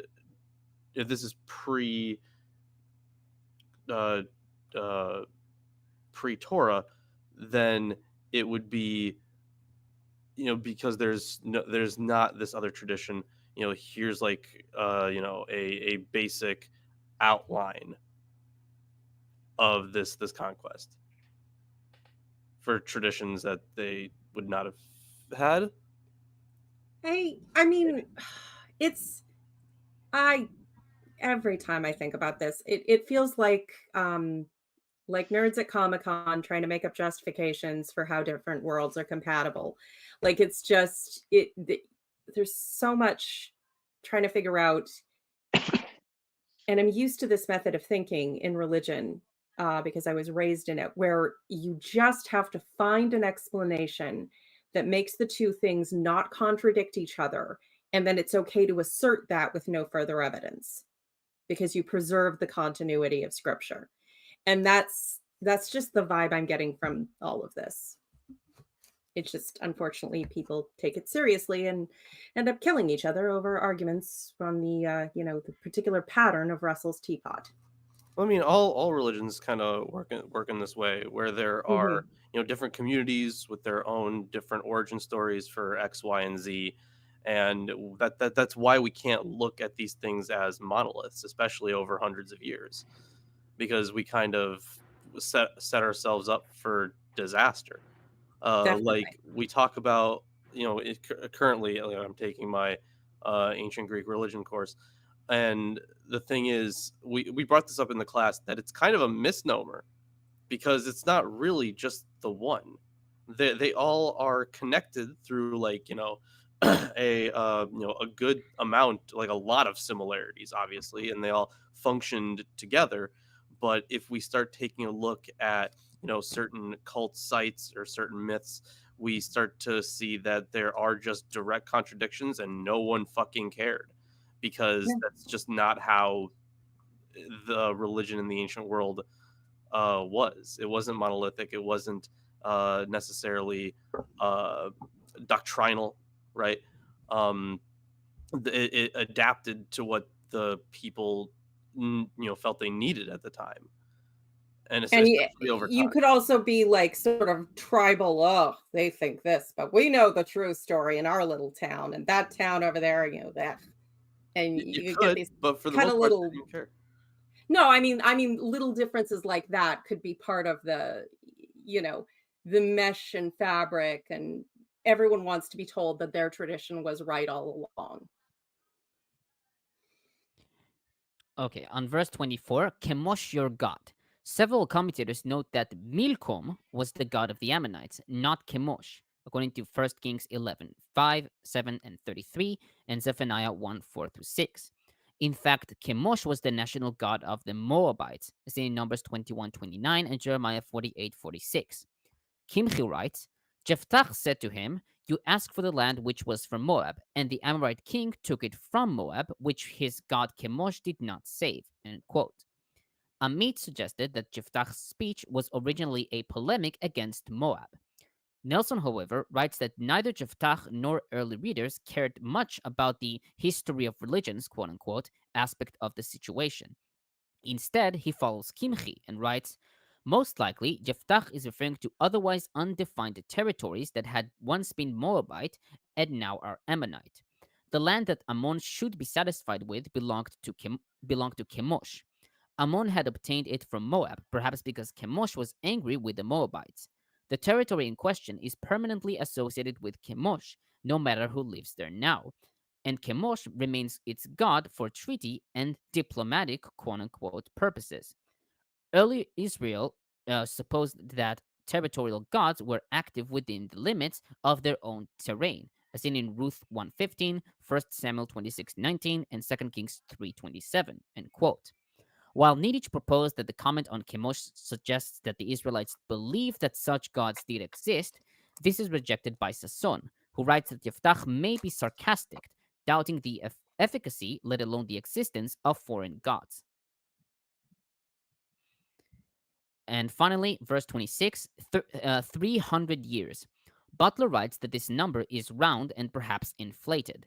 He notes Bressinger's view that the number, quote, closely agrees with the 301 total years of oppression and liberation stated up to this point in the book, end quote. He also notes Bloch's view that Jephthah gives false information and that the speech is political, not historical. Rashi and Kimchi include the years of enslavement within the judges' period. Sasson notes that scholarship with investment in biblical veracity has followed them, but notes that in ancient Near Eastern literary documents and formal inscriptions, rounding numbers is not equated with peddling untruths.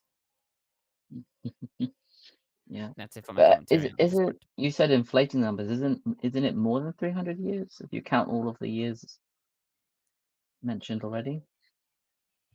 They said 301 years of oppression and where they get oppressed and then they come back and they oppressed and they come back. So that would be close enough. I mean, if we're basically taking the era of judges thus far. Yeah, because I read a whole thing about how like so they count so they're like, if it says like whatever was judged for 40 years, but there's like a 20-year period where they're oppressed by another, it's still within that 40 years. And then like in a couple of places, it's the last year of one is the same as the first year of the next one. So they're not 2 years, it's just 1 year. And then that's how they get down to 300, I guess. I mean, honestly, at that point, it makes sense to just round. It's close enough. Yeah, but also, 300 years is like 300 is quite a common, like. It could have been that they added years to the calculations to make it fit what he says. Yeah, it's rhetorical. Yeah, very much. It's not, but it's good not to be a Christian anymore. I don't have to make up excuses for why it's not bullshit. Yeah. Okay, next section. All right, let's go. Yeah. Then the Spirit of the Lord came upon Jephthah. He crossed Gilead and Manasseh, passed through Mizpah of Gilead, and from there he advanced against the Ammonites. And Jephthah made a vow to the Lord, if you give the Ammonites into my hands, whatever comes out the door of my house to meet me when I return in triumph from the Ammonites will be the Lord's, and I will sacrifice it as a burnt offering. Then Jephthah went over to fight the Ammonites, and the Lord gave them into his hands.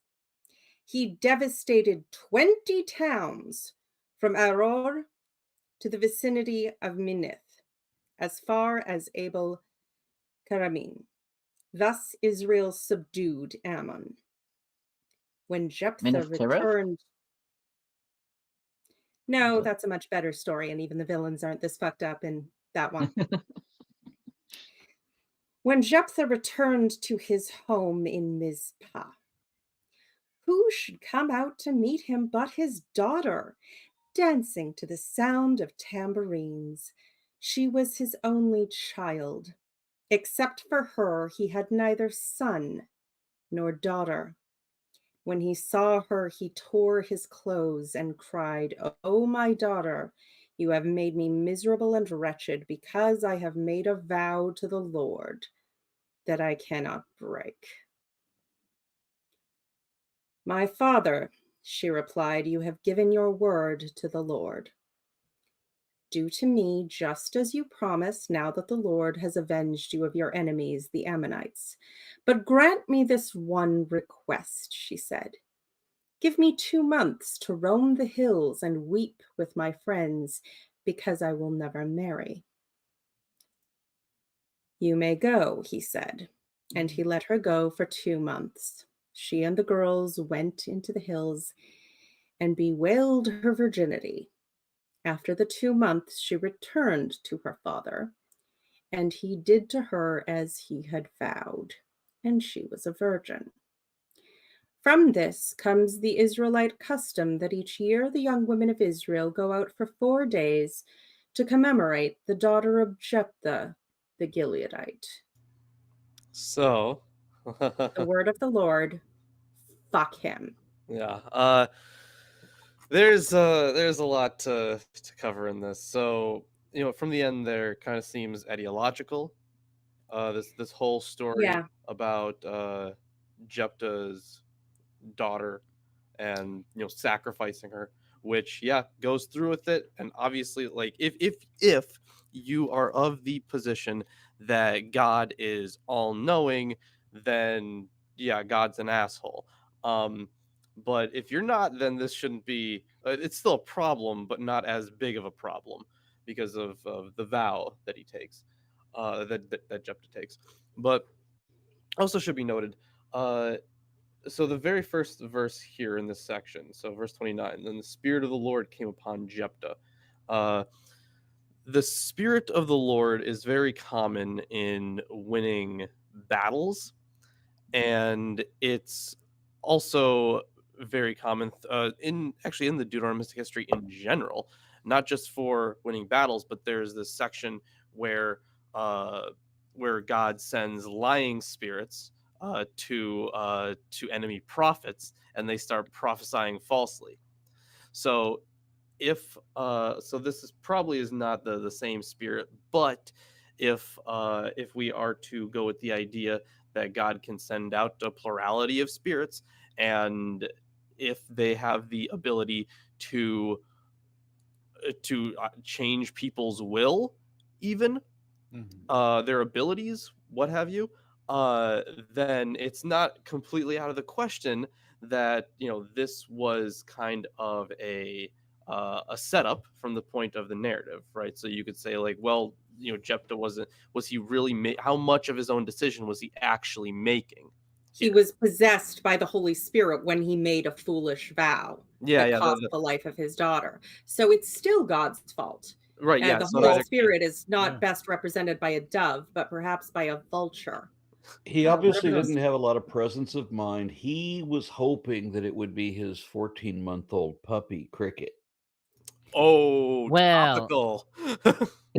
Topical. Well, that's the thing Yes, that Jephthah would have made an excellent Republican. I don't know how to best translate the Hebrew, but on my NRSV it says whoever comes out of my house. That's Whoever. implying a person, and then wouldn't he have said whatever farm animal? Because it doesn't make sense. Well, Unless Whatever implying living thing. Yeah, Uh, it says like right. whatever or whoever is what I yeah, have. the word is very ambiguous. Hayotse. Uh-huh. It could The imply one that either a leads. person. Yeah. Yeah, either I a wonder person who or. the fuck did he think was going to come out? Well, Yeah, there are from- some. There are some suggestions by some comment. His commentators. mother-in-law. No, there are. For instance, I have it in my commentary, but for example, Pseudophilo argued that he wanted to sacrifice a dog, for instance. But would a dog have come out of his house? Yeah, but a dog is also Wouldn't yours? Are dogs unfit not considered for. unfit? That's what the think so. text Yeah. says. Whoever or whatever comes out of my house to Yes. greet me, right? Yeah. So that's what I'm saying. Could an animal meant for sacrifice have come out of his house? Yeah, you I- don't I- keep I a lot of think- sheep in the house. It's possible that this form of vow is more like even if the most expensive bull were to come first, I would sacrifice that. Yeah, And- I should. And I'm guessing also it's like if you're making this vow to God, then you're kind of saying, okay, God, give me. You're relying on Choose your God own to send sacrifice? out to pick out what from Mhm. even the most valuable item. Just make it come out, and I'll worship it. Yeah. Yeah, So- so See, to me, basically this- pick your own sacrifice, and he picked the girl. To me, this fits sort of like that context, and I don't know quite for sure if that was the case also for Israelites, but wasn't there a custom where whenever the victorious king would come out, like the townspeople would exit the town, Yeah. village, whatever, go out to the Mm. gate and greet the king, Mhm. and then usher them back? Yeah. Maybe isn't that what's in view He here? was Whoever expecting comes all the out people from to my have house. been. He's expecting all the people to come greet him outside the town, Uh-huh. so he wouldn't have had to worry about who would come out. But like the ones who would come out the house first wouldn't have been people because they would all be with him. Yeah. Or I don't know. And no one came to greet him outside the town. They Yeah. only came when he came to the house. Maybe, I don't know. It's also ambiguous in Greek because it uses hos. So as just the pronoun, it would be like it could be he or like it usually, like if it's Hmm. reflecting back on something. But if it's just like standalone, like it could be like whoever or whatever I as have a as a question. nominative. I have a question for Tamara and Isaac specifically. I need to know if I'm right about this. The Jewish perspective on Jephthah, is this act held up as virtuous or condemned as Yeah. Condemned, I Yeah, believe. it's definitely condemned in different ways. So some will say it's to do with he made the vow with bad language, and so that was Mhm. like a punishment for him making a vow like that. So it's And like others are Satan? like the other one is more like he was too arrogant to like get any advice because if he had actually gone to is it Eli or whoever one the Samuel or whatever a prophet, they would have annulled his vow. And he didn't go to see. He was like, "Oh no, he should come to me to annul it. I shouldn't have to go. I'm the There- leader. I shouldn't have to go to the prophet." There although is a there are hierarchy that allows someone to absolve you of your vow in the law, Yeah, which yeah, I because you probably could wasn't say written at like this point, but hypothetically, right, would because you could say, Although- "Oh, the vow is saying I will sacrifice and anything," and then they could have just been like, "Well, it's not fit to sacrifice, a non-pure animal or a person, therefore it's annulled." But he didn't Yeah. go. So or that was you can one view. redeem it with X, Yeah, Y, or you could Z. redeem. Yeah, they might tell you, yeah, just redeem it, pay them amount of money, and buy Although- a sacrificial animal. Although Yeah. I've noted that there are some commentators who argue that he didn't actually sacrifice his daughter. Yeah, that's also true. And I'll get yeah. to that. Okay, yeah, I'll get to But that it's too. still But wrong the for the way he reason did it. I Yeah. asked this is because this is one of the ways in which Christianity, particularly, not all forms, but particularly evangelical, literal-minded Christianity, is infinitely worse than Judaism, because they will hold this as a virtue. They will put a list of people who were so faithful to God that you should emulate them, and they will put this motherfucker on that list. And I'm not talking about the ones who make up the side story the Jehovah's Witnesses go with that say, oh, he dedicated her in service to the Lord and she basically went to the temple and became a nun, even though they didn't have nuns, but whatever. Which is a side story that's, invented to make this a little less brutal. Despite the very clear language, I will sacrifice as a burnt offering. Right. And he did to her as he had said. Literally very explicit. I think there's also the Jewish commentators also try to say that, even since she's not fit to be she's not allowed to be sacrificed, he couldn't possibly have done what he literally said, so he had to have done something else. Something dedicated. I mean, it does also say a bit like, what was it? Every year they would go for 4 days and chant just for her, or whatever. And I hope with all my heart that this was just an extant pagan practice that the priests knew they couldn't stamp out, and that they came up with this story as a way to justify it within their own tradition, that the girls would go into the hills and party wildly without their dads around. But even if that's the case, what the fuck does it say about the people who come up with this as a justification? Yeah, to me, the very fact that there's an option for a human to be sacrificed or an animal to be sacrificed, that already puts it in the horrible category to me. Yeah, although while human sacrifice would have been more rare than animal sacrifice, it's not inconceivable at the time. Well, yeah, we have other examples of it in Israel, or in the Bible in Israel, not like modern day Israel, human sacrifice. But the issue here is, yes, he is saying, as a burnt offering, that would assume animal, right? But Isaac, you were talking about how some of the Jewish commentators are like, well, listen, she's unfit for sacrifice, so they must have done something else. But that would, of course, presume the law, right? Which did not exist at this time. They portray Yiftach as being like a bit of a bore, a bit of a, an unlearned man, and so he was doing things like they always see him as basically a bandit chief. Sure, yeah. And so it's at no point does God ever say, the fuck is wrong with you? I don't do human sacrifice, because God took that deal. He took it. He took it, and he made sure the girl came out first. It's not like the Binding of Isaac where it sends the angel, don't do this. Yeah. Yep. Where it sends hey, just kidding. JK lol, that makes it all okay. Even Proverbs says the man who, lies in wait for his neighbor and then says I was just joking is like, it condemns that. But apparently it's fine if it's God wanting to kill your kid. But then here he doesn't even do that. Fuck God, seriously. Fuck him with a dry pine tree on fire. Yeah, he'd like that. Yeah. Gonna run through some comments real quick because they're stacking up. Minute Rice offers $5 and says, spending money to get the show off topic. RN, how was the Boozy Bird experience? That is off topic, and we're not going to go there. Minute Rice then says, Jephthah's daughter really should have run the fuck away. Yes. Well, she kind of did, didn't she? She had a chance. But for only 2 months? Mm-hmm.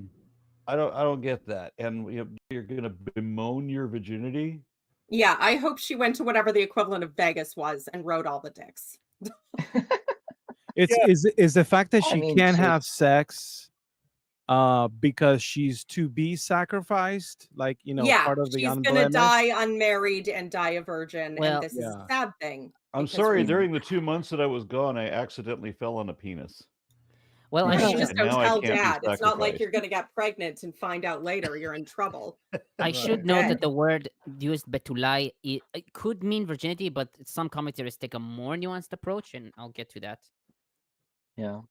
Youth. Okay. All right. So the next comment then is Eric Wander, who says the language is ambiguous, but more applicable to a human being than to an animal, especially the phrase "to meet me." Yeah. This is from Barry G. Very Webb, Webb. commentary Yeah, on yeah. Judges. Yeah, and I also That's what noted I this think. as well. Good Butler point. at least notes it. And then Alright, Eric so- Wanders adds that the gravity of the situation, too, suggests that a human rather than an animal sacrifice is being contemplated, also from Barry G. Webb commentary. Yeah, well, so he was expecting his mother-in-law. Or his servant. Yeah, of course. Yeah, It's Much probably. much Yeah, better. probably. It probably Understood. refers to a servant makes a lot of sense. Yeah. Okay, I'll start on verse 29. The Spirit of the Lord. Niditch comments, the Spirit of the Lord is powerful, empowering, dangerous, and difficult to control, endows the hero with the charisma to defeat his enemies and confront other challenges. It is a criterion of various kinds of leadership roles, including judgment, prophetic status, and kingship. In Judges and in the cases of Jephthah and Samson, the descent of the Spirit prepares the hero for battle. See 3:10 concerning Othniel, and 13:25, 14 verses 6 and 19, and 15:14 concerning Samson. I do have to say that I used to read this like, oh wow, this divine manifestations taking place. But now when I think of this whole spirit of the Lord coming down upon like these people that are about to do something terrible, it reminds me of like at movies when the bad guys is about to do something really bad and they stop and they snort cocaine. Or they get Yeah. demon possessed and Let's start fucking tearing go. people That's what it is. Yeah. apart. Okay, Yeah. so the spirit of the Lord is crack. Yeah. Now on verse on verse 30, Jephthah made a vow to the Lord. Why the need for a vow? Nelson writes that his vow may be seen as an indication that he is not completely sure of victory. Niditch writes that the vow is another piece of preparation for war. She notes that, as in Numbers 21, verses 2 to 3, the warrior promises a sacrifice to God in exchange for victory in battle. And the war ideology of the ban, by which whole populations and towns are destroyed as a whole burnt offering to Yahweh, is integrally related to an ideology of sacrifice. Sasson writes that the second condition, to return safely from the Ammonites, demonstrates that Jephthah may trust God, but sees no harm in increasing his chances of victory, and that he wants to return to Mitzpah, where those who rejected him probably lived, and where God witnessed his consecration as judge. And it should be noted that vows, oaths, contracts, uh, these in the ancient world, right? That in a world like this, there would not have been like a huge legal system set up to make sure these things were followed. So gods were often witnesses for these. They were often, the ones that you would have to be accountable to. So And it says something that basically it's better to like kill your own family members than to break a vow to a god. Is right, yeah.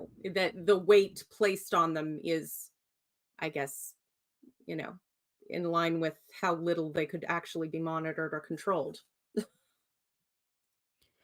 Now on verse 31, whatever comes out of the door of my house. Hebrew for whatever comes out is hayotze asher yetze. Smelik writes that this formulation, quote, emphasizes the open-endedness of Jephthah's vow, presuming either a person or an animal coming out of his house, end quote. All the early translations omit the word hayotze.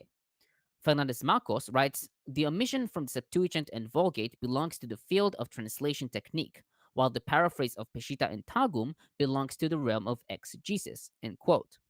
Likewise, Josephus in Antiquities 5263 writes that Jephthah sacrifices, quote, whatever living creature soever should first meet him, end quote. Pseudophilo in LAB 3011 writes that God is angry because Jephthah may have to sacrifice a dog, which is an unclean animal. In contrast, Augustine reasoned that the wording of Yiftach's vow indicates that he intended to sacrifice a human being. Ephraim and Jerome wrote that God caused Yiftach's daughter to meet him, so that he and others would be fearful of making a rash vow and sacrifice a fellow human being. And Butler comments, the content behind whatever asher remains unexplained. It may be human or animal. Terry Bressinger explains, it is entirely possible for an animal to come out of the house. Yiftach's entire household hangs precariously in the balance, end quote. Yeah, end quote. But Barry Webb represents many scholars in arguing that the phrase to meet me and the gravity of the situation, quote, suggests that human rather than animal sacrifice is being contemplated, end quote. Cheryl A. Brown sees the openness of the language, but insists that the magnitude of the crisis demands a special kind of sacrifice, something above and beyond animal sacrifice. Yiftach expects a household servant, not his beloved daughter. Schneider points to Sisera's mother in the Song of Deborah to show that beloved women waited anxiously for loved ones to return from war, so that, quote, it is likely that a person who loved the military man would be as apt as an animal to come out of the house upon his return, end quote. Olson rightly sees that, quote, Yiftach's language is left intentionally ambivalent by the narrator, so that the reader cannot know for sure what Yiftach's real intentions was, end quote. But J. Clinton McCann reminds us of truth on the other side of the ledger, end quote. Quote, the attempt to give Yiftach the benefit of the doubt only makes him look worse. Stupid and thoughtless as well as unfaithful, end quote. So if we go with the explanation of he was expecting a person, whether or not that was to be his daughter or a servant or whatever, if we were to go with that explanation, so we would also need to realize that saying that it would be a burnt offering would have been far more okay in the author's time to have a human burnt offering. Yeah, that is the full expectation that you intend. You certainly couldn't isolate whatever animal comes out of my house, not a person, certainly not a person, because God wouldn't allow a human sacrifice. No, the expectation is God is perfectly down with human sacrifice. Kip Davis also throws in a comment, says there's something revealing in her response about the value and function of women within the society. Yep. Now, Yeah. on that same verse, will be the Lord's, and I will sacrifice it as a burnt offering. The word for burnt offering is olah. Amit writes that this addition clarifies that this is a sacrifice. Kimchi, however, citing his father Joseph, writes that the vav conjunction in the word vaha'alitihu,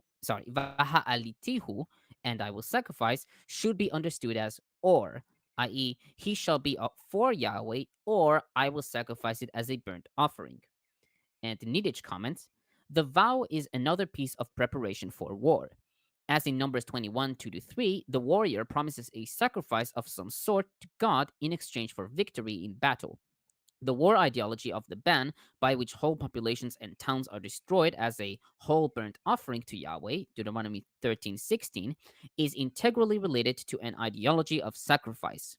The deity receives the best of the spoil, and no spoil is more valuable than human spoil. Compare Joshua 7, 1 Samuel 15, and 1 Kings 20, 35 to 43.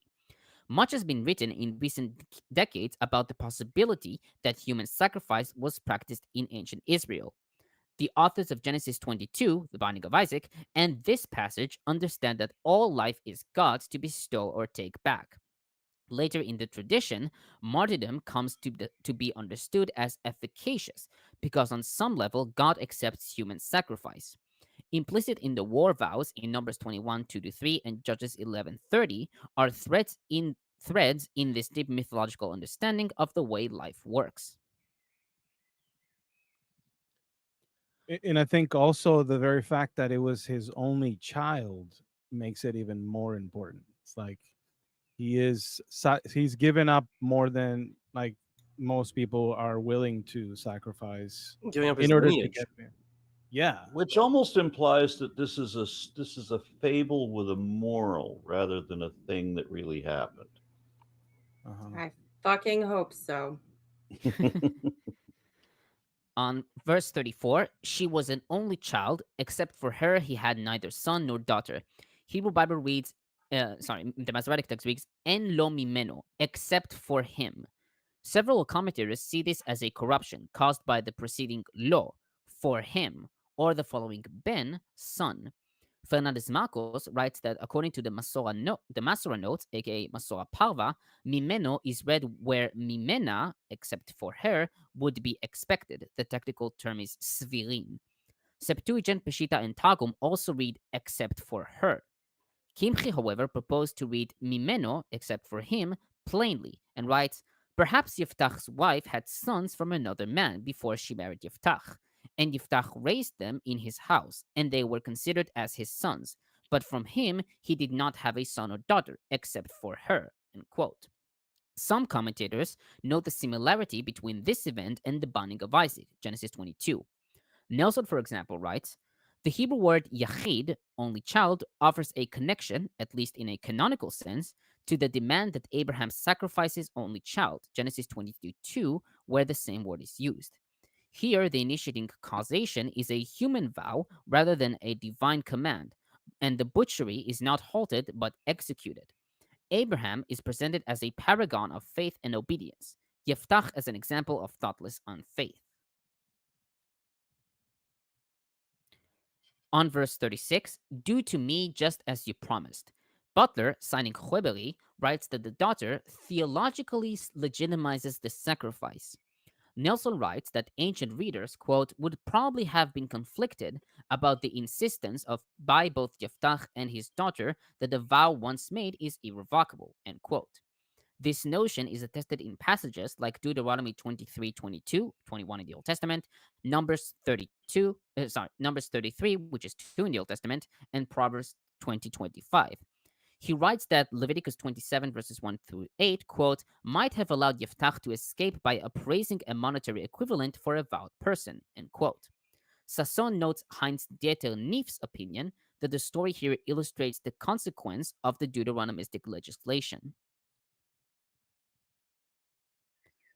On verse 37, give me 2 months. Sasson writes that 2 months request is a riddle for, quote, a riddle, for unlike the 3 months that is mentioned fairly often in Hebrew literature, this interval does not seem especially meaningful, end quote.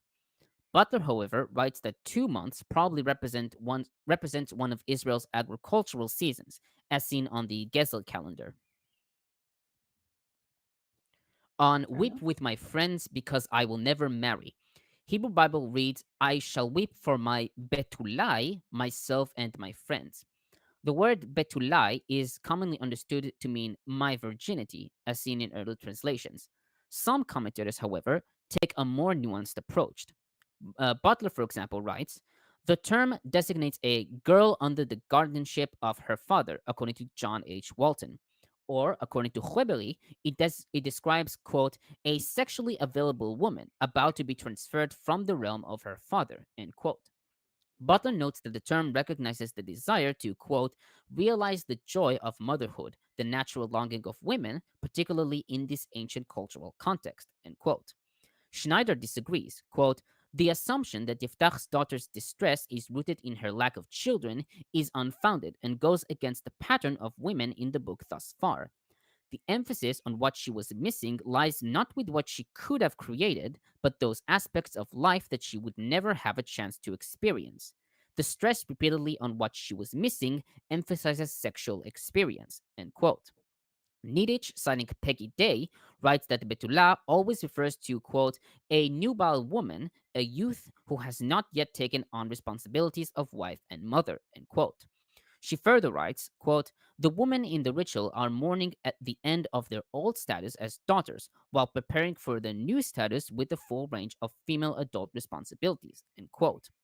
Nelson writes that Betulah's social status, quote, is not essentially a matter of not having had sex, but of being of marriageable age and not yet married, on being fertile but not having birthed a first child, end quote. Vitus Latina renders virginalia, which means things appropriate to a girl of marriageable age. On verse 39, he did to her as he had vowed. Although the plain reading suggests that Yiftach did sacrifice his daughter, some commentators wish to read the text differently. Kimchi, I bet. listen. Kimchi, Gersonides, and Abravanel wrote that Yiftach made her a house that was outside the land, where she resided there and never met a single person. Amit, however, writes that these interpretations were influenced by medieval Christian monasticism and the desire to distance Yiftach from human sacrifice. Moreover, some of Chazal wrote that she was actually sacrificed, as in Talmud Ta'anit 4a. Nelson writes that verse 39 describes her faith, quote, in as euphemistic a way as possible, but refers directly back to Yiftach's vow, lest a reader imagine that she was not actually killed, end quote. He writes that the continuation, she had never known a man, emphasizes her tragic death and serves as a reminder that Yiftach's line is extinct. No, she did just also spend a couple of months in the hills with a bunch of ladies. Not necessarily exclusively meaning that she's never experienced sex. Well, yes, but this was written by men, which means the tragic thing is that none of them got to bone her because that's the only purpose women serve. We are just vaginas with hands attached for cleaning and cooking. Yeah, that's. So what is she really weeping about? Like not being able to give up her virginity and produce babies? Is that what she's weeping well, I mean, about? that's what men think that women would be weeping about. See, the thing is, we'd know a lot more about about how we should interpret the story if we knew anything about this 4 years every day the daughters of Israel would go out to lament the daughter of Jephthah. If we knew anything more about that festival, call it a festival or whatever you want to call it, but if we knew anything more about it, it would tell us kind of how the authors were, or kind of what the authors were thinking was like the thing that she was weeping over. But yeah, it's unfortunate that we don't really know anything other than this one thing. And honestly, I hope that whatever that ritual was, it was something where the woman could get away from the men controlling their lives and do whatever the heck they wanted. And yeah, I that's my guess. Yeah, because I am a woman. But from one end, what's really happening there is that because in this time where the woman's sexuality and ability to reproduce is the rights of the father, then that's his part. That's what he's sacrificing. He's not gonna be able to put into work, the 3D printer that he thought he was gonna be able to use to continue on his legacy. Yeah. My final comment on verse 40, commemorate the daughter of Yiftach. Hebrew for commemorate is letanot, from the root taf nun hey. Early translations and Rashi read to lament her based on the context. Fernández-Marcos, however, writes that the meaning commemorate is now beyond doubt, based on Judges 5:11 and Ugaritic, Syriac, and Aramaic cognates. Some traditional commentators, like Kimchi, Gersonides, and Abravanel, who wrote that she was not killed but rather confined, wrote that letanot means to speak to her. Sasson notes that there is no mention of such a celebration in the cultic cycle of ancient Israel. He writes that either the narrator made it up to divert attention from a distasteful ending, or it reflects a living institution that was slighted in a male. It reflects a living institution that was slighted in a male-oriented Bible, or that it might be, quote, an etiology for puberty, a lament for the death of youth, a prenuptial ceremony. Prenuptial. Yeah. Thanks, English. A prenuptial ceremony, each and all reflected in classical literature, end quote. Nelson writes that this postscript may be an authorial technique to create the reader's trust in the tale's veracity. Yeah, I mean, definitely ideological for sure, but it's why, like, to me, one of the big questions, why 4 days? Like, if she went out for 2 months. 2 months.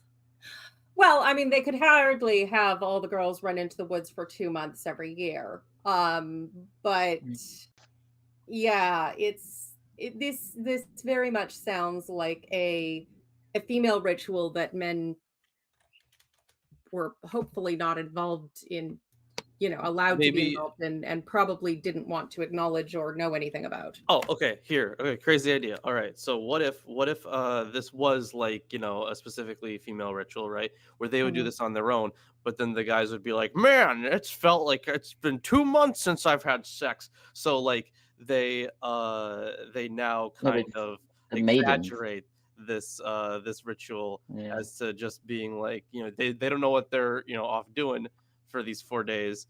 So they're just kind of exaggerating here. I do love I I do love the idea that the men think that when we go away without them, we're weeping. Yeah, exactly. Like I feel like this is exactly like like some Sure, shit you would Jan. find like that. I'm Yeah. getting more of a Burning Man vibe.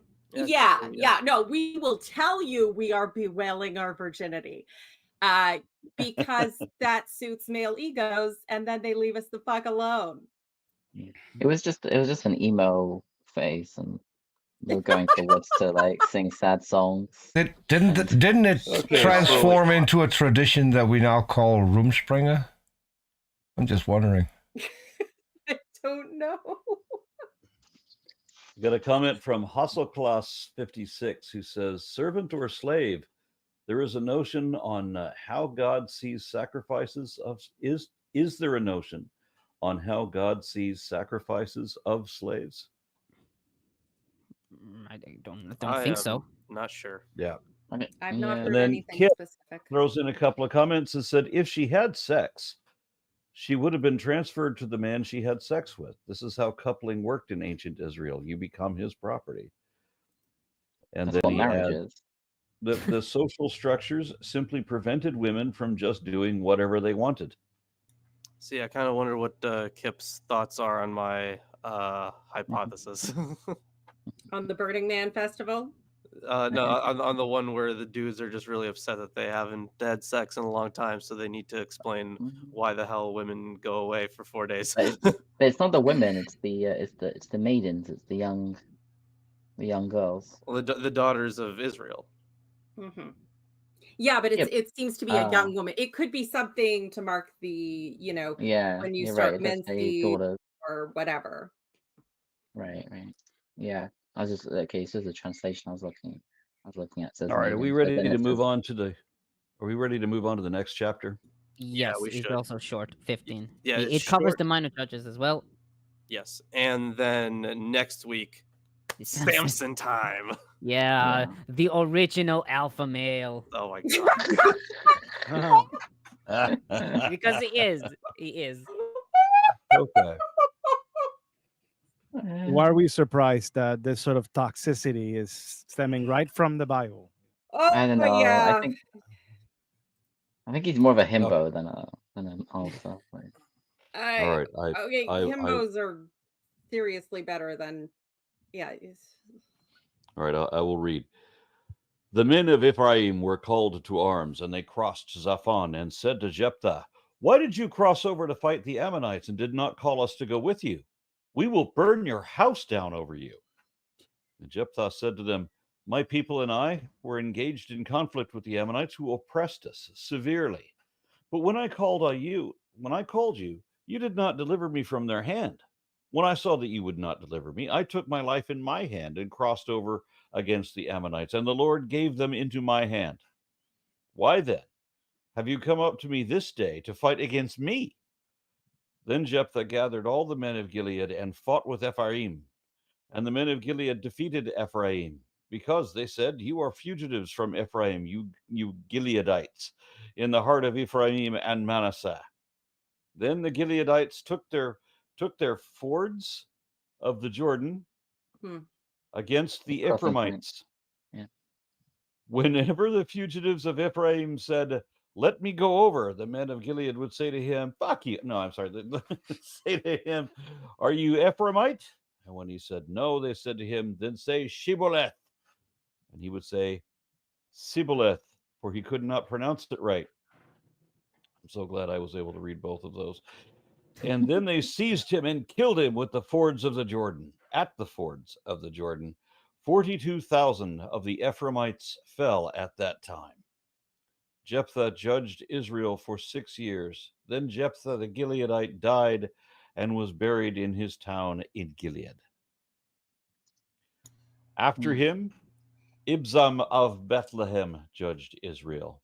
He had 30 sons. He gave his 30 daughters in marriage outside his clan and brought in 30 young women from outside for his sons. He judged Israel for 7 years. Then Isban died and was buried at Bethlehem. After him, Elon.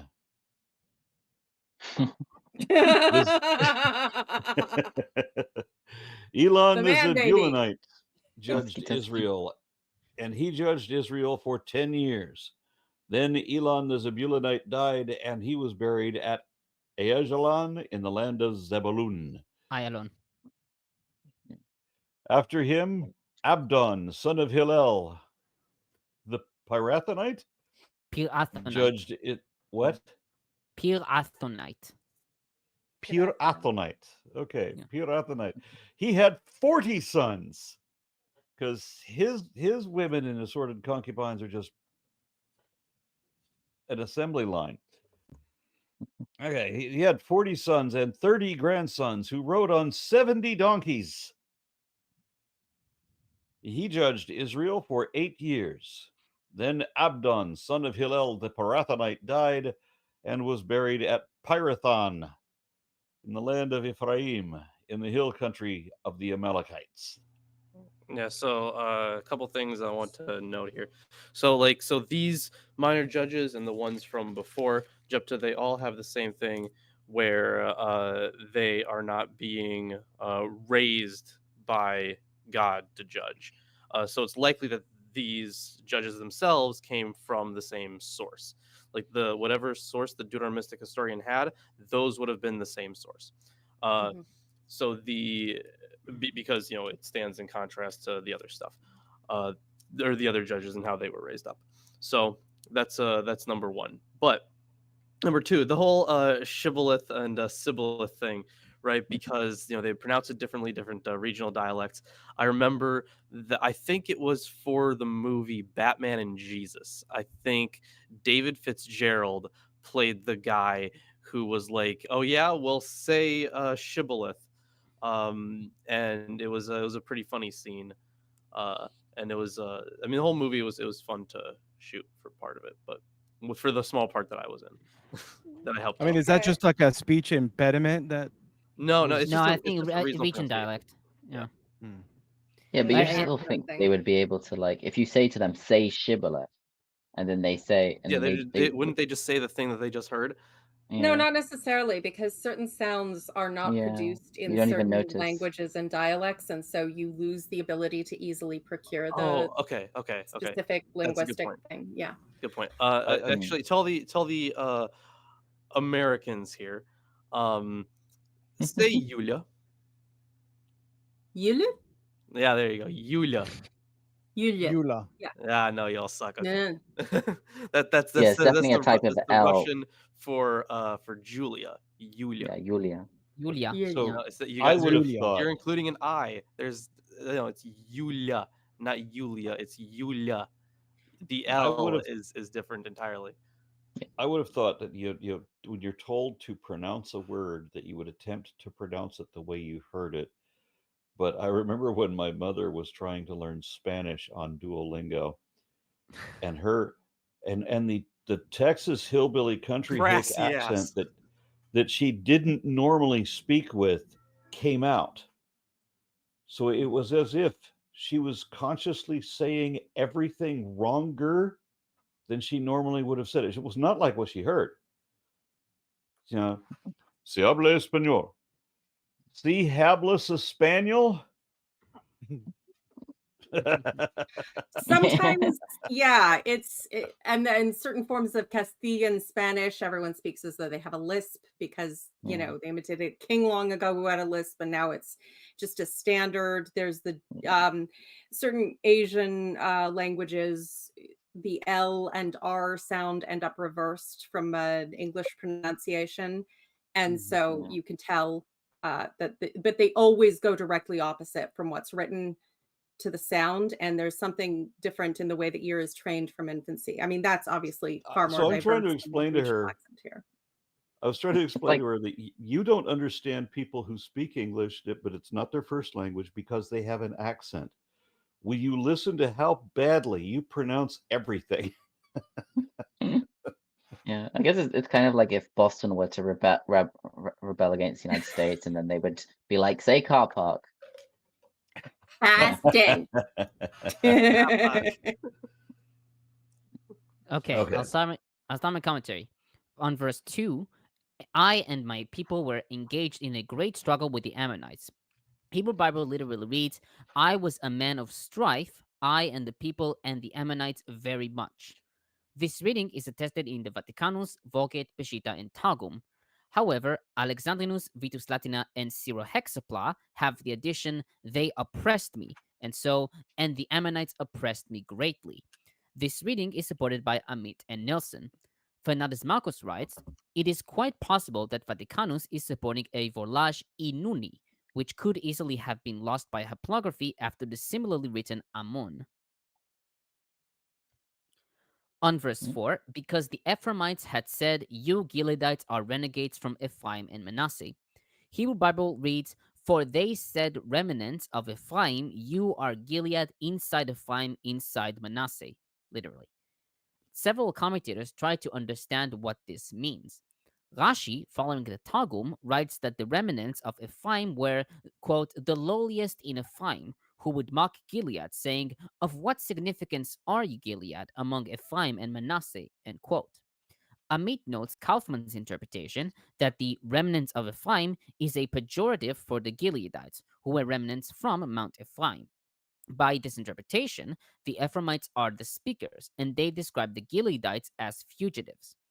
Butler notes Bloch's opinion that the taunt is, quote, a conscious and derogatory fabrication, end quote, which alludes to Gilead living east of the Jordan, outside Israel's heartland, and Yiftach being an outcast from his own family, and warns that, quote, they would find no more refuge in Manasseh, their homeland, end quote.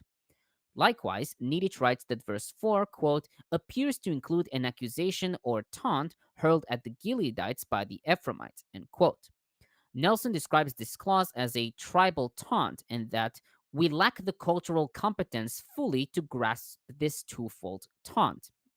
And he further writes, a fugitive, plite, is a survivor from danger, especially one who escapes a military defeat. The Ephraimites apparently mean that Gileadites are nothing but absconders or refugees from Ephraim. This may be a disparaging reference to Gilead's location at the edge of Israel's settlement sphere, as though they had left the more central groups under distressed circumstances. The implication is that they are not a legitimate, independent tribe, but merely an outlying fragment of Ephraim and Manasseh. The Hebrew Gilead in the midst of Manasseh, in the midst of Ephraim, may communicate that living in Manasseh makes no difference, for the two tribal areas are simply equivalent for the purpose of determining identity. Or perhaps being in Manasseh is like being in Ephraim, because the Gileadites can find no safe haven from Ephraim, even in their east of Jordan homeland. For original readers, all this would have played out against the circumstance that Gilead's original autonomy, as reflected in 517, was being subsumed under the emerging genealogical convention that its eponymous ancestor was merely a son of Machil, 514, who was in turn a son of Manasseh. Yeah, that makes sense. Now in verse 6, Shiboleth. The word Shiboleth in the Bible refers either to a flowing stream, according to Psalms 69:3 and 16 and Isaiah 27:12, or to an ear of grain, Genesis 41 verses 5 to 7, 22 to 27, Job 24:24, and Ruth 2:2. Rashi and Ditrani prefer the former, while Vaticanus and Vulgate support the latter. Alexandrinus reads password unimaginatively. And I like Kimche's comment. The Ephraimites would stutter on the letter Shin.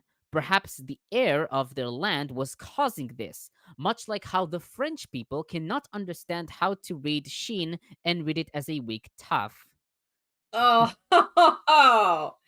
actually, someone in the chat pointed out there was a thing in Northern Ireland very similar where they would ask you to spell Henry, and how you pronounce the H would tell if you were Catholic or Protestant, and you would live or die on that basis. So, you know, yay. H versus H. Mm. H. Mm. But I think Henry. lots of English people say H Henry. as well. So. Niditch notes that verse 6 is, quote, one of the few places in the Hebrew Bible in which the author consciously distinguishes between accents or dialects, end quote. Sasson notes that some scholars tried reconstructing, quote, the distinct sounding of Semitic sibilants in Gilead and Ephraim, end quote, and charting their divergent development over the course of time. He writes, however, that all proposals given have a fair amount of circular reasoning, and that the main difficulty is to find non-biblical collaboration for any of these alleged shifts. He further writes, it might be wiser to accept the suggestion that if there is any reality beyond the anecdotal, the same sibilant was pronounced distinctly by inhabitants on either side of the Jordan. At the least, this approach might curb the gush of hypotheses that rely on this single notice to reconstruct tribal movements across the centuries, like how LeYisra'el does, or establish dialectical differences like Rendsburg and Handel do, that are hardly sustained by other biblical material on Ephraim and Gilead. So basically, we've got a few hypotheses drawn from this that are just stretching too much without sufficient evidence to bore them up. Yes. I mean, it's kind of inevitable when you're dealing with this little information about the origin of things that you're gonna have to extrapolate, but it's important to remember that, you know, exactly how much evidence you have for a thing. That's like... Now, on 42,000 Ephraimites were killed at that time. Sasson comments, whatever we decide about the meaning and implication of the incident, the immense slaughter is what the narrator would like us to notice. 42,000 soldiers are said to have died ba'et hahi. This phrase bears a slightly different nuance when used to open a narrative sequence, setting the time in a general way, at 4:4 for example. Here it ends it and so serves to accent results specific to an occasion. We have seen such a usage at the conclusion of the Ehud story at 329, with striking parallel. How many more of Ephraim died before the bloodbath on this occasion is not told. This particular number is beyond authentication, for testing and killing one person per minute would have taken a full month of 24-hour slaughter. Still, such numbers favor effect over realism, and it would hardly serve the story to trick it into reading 42 leaders, 42 aluf. Now on verse 7, Yiftach led Israel 6 years. Yiftach's reign as judge was the shortest among the rest of the judges. Sasson writes that this may be a comment on his unsuitability as judge. Amit notes that the length of his reign made it difficult for scholars to determine if Yiftach should be viewed as a savior judge or as a continuous quote-unquote judge. She writes that since the days of Noth, some view him as a character that blends characteristic of these two types of judges. And Vaticanus has him ruling for 60 years. I did notice that in the story where you have it's a reflection of exactly the same thing that happened with Gideon. The judge goes, fights a bunch of people, and someone else says, hey, bro, how come you didn't call us to help you? What the hell, dude? But the response is diametrically opposite. Gideon is very, oh, but how could I possibly compete with you? Surely I have to do this to, you know, just prove that I'm even on, you know, even in the same realm. Whereas this guy's like, bitch, please, and goes and, you know, kicks the shit out of them. So it's you have these two completely different responses to pretty much the same provocation. Mm-hmm. And they're right after another. So it also makes me wonder if they're trying to harmonize divergent traditions. And you could just say, oh no, that is what happened, but it wasn't this guy, it was this other guy, and so it's another way to fold in various narratives. Now, on that same verse, Yiftach the Gileadite died and was buried in a town in Gilead. Hebrew Bible reads, he was buried in the towns of Gilead, plural. According to Genesis Rabbah 63, Yiftach died as a result of his limbs falling off, and in every Gileadite town he went, one of his limbs was buried there. Oh wow, that's like This is straight supposed up to be a gangster. punishment. I was Yeah. just about to make a joke about that, just a really bad dad joke, and then it went there. Yes. If he's buried in the towns of Gilead, well, where did they put his torso? I had no idea that your commentary was going to go the same direction. Yeah. Yeah. But Gersonides wrote that because Yiftach had left no sons or daughters to be named after him, he ordered that his bones would be buried in every Gileadite town, so they'll be used as a remembrance in the same places that he saved from the hands of the Ammonite king. Kara and Kimchi wrote that by the plain reading, he was buried in one of the Gileadite towns. According to Septuagint, Vulgate, and Peshitta, he was buried in his city, in Gilead. Josephus, in Antiquities 5270, wrote that Yiftach, quote, was buried in his own country, Sebi, which is in a place in the land of Gilead, end quote. Likewise, Lucianic recension reads Sephe. Fernández-Marcos favors this reading and notes that it has been accepted by many scholars, as well as Nelson and Amit. On verse 8, Ibzan of Bethlehem, Nelson writes that the name Ibzan may be reflected in Evetz in the town list for Issachar in Joshua 19:20. Likewise, Sasson writes that Ibzan may simply mean the man of Ebetz. According to Rabbah bar Rav Huna in the name of Rav, Talmud Bava Batra 91a, Ibzan is Boaz from the book of Ruth, since Boaz also lived in Bethlehem during the Judges period, according to Ruth 1:1. This identification is supported by Rashi, Kimchi, and Gersonides.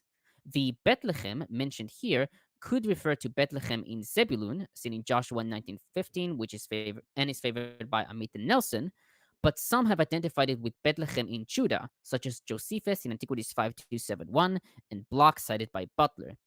And Butler notes that some scholars like Bolling, Brown, and Gregory Wong associate Ibzan with Asher, based on the theory that all 12 tribes must be represented among the judges.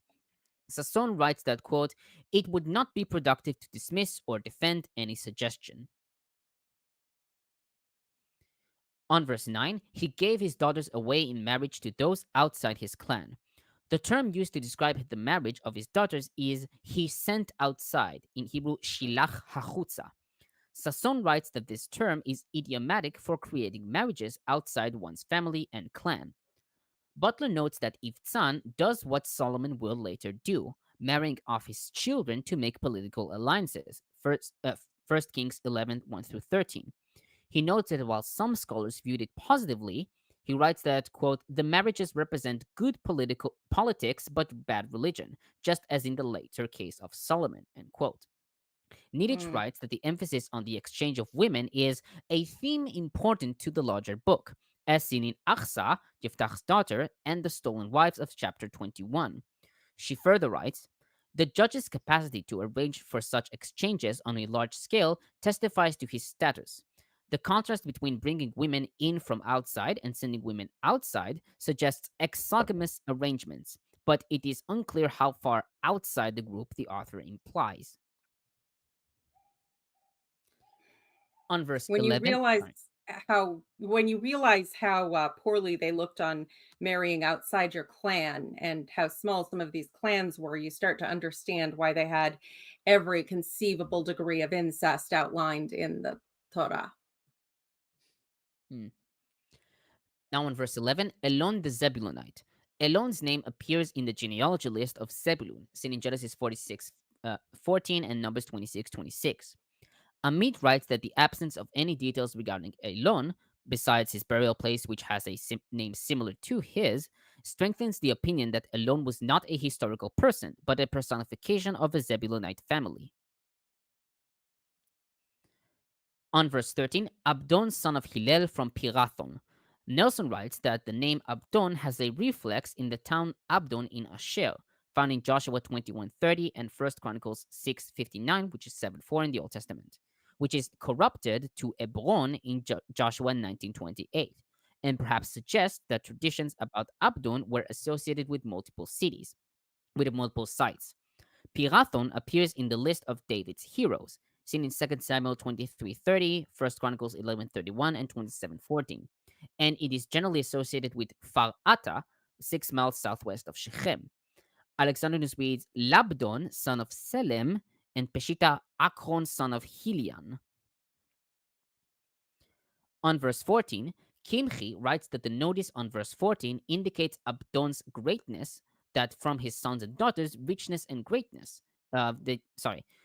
Kimchi writes that the notice on verse 14 indicates Abdon's greatness, that from his sons and daughters' richness and greatness, they did not need to work in the land, but they could ride on donkeys.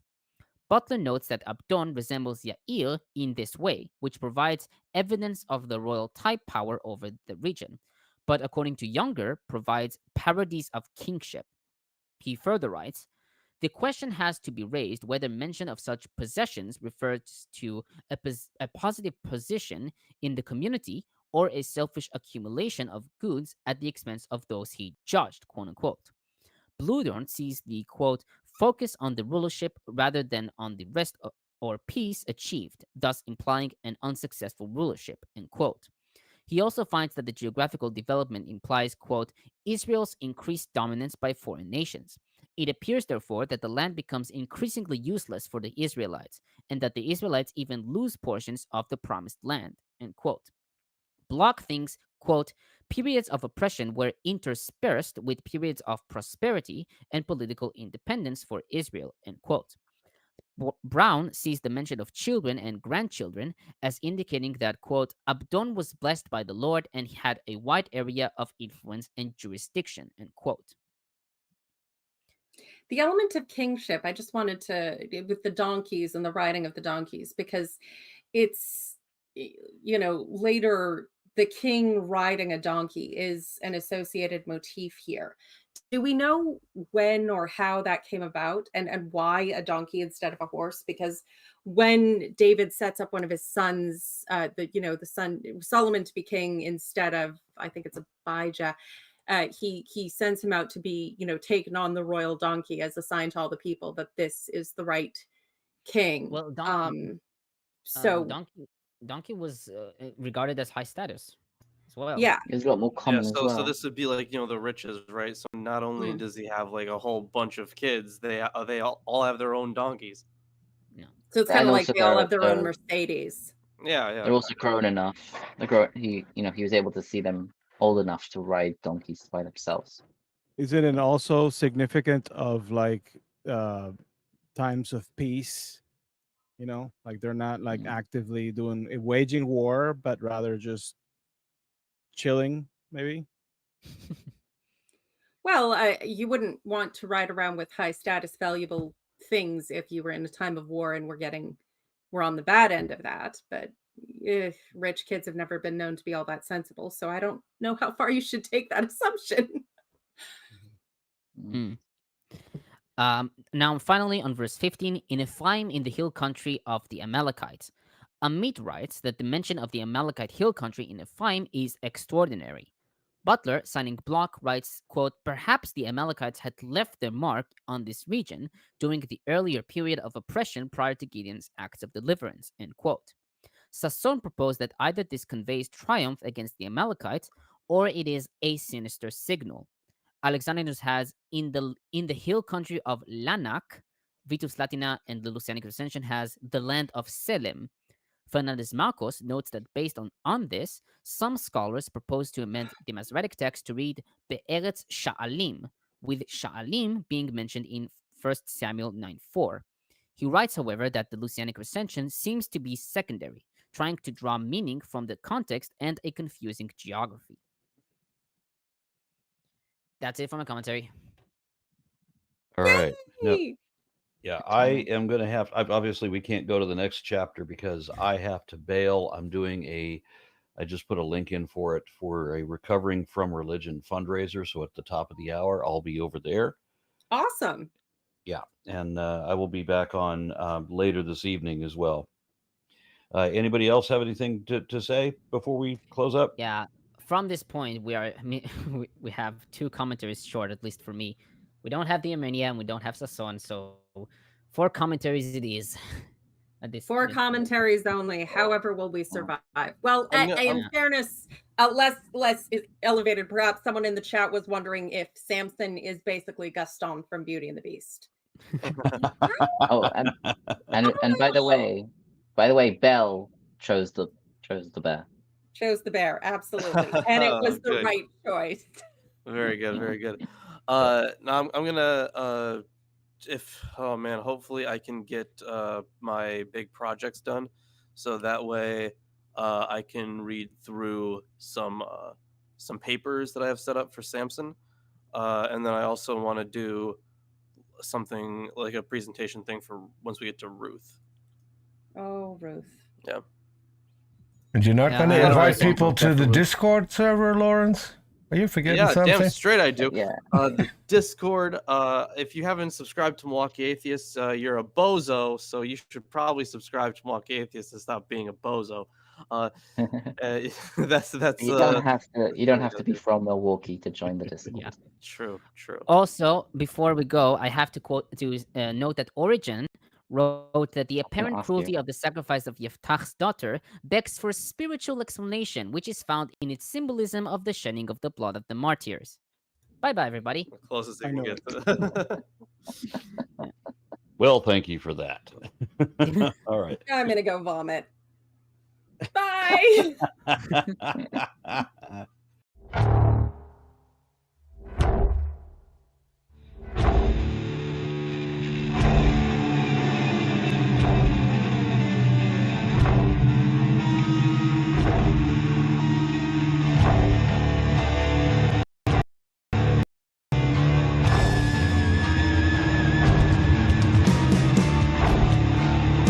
Of course I did.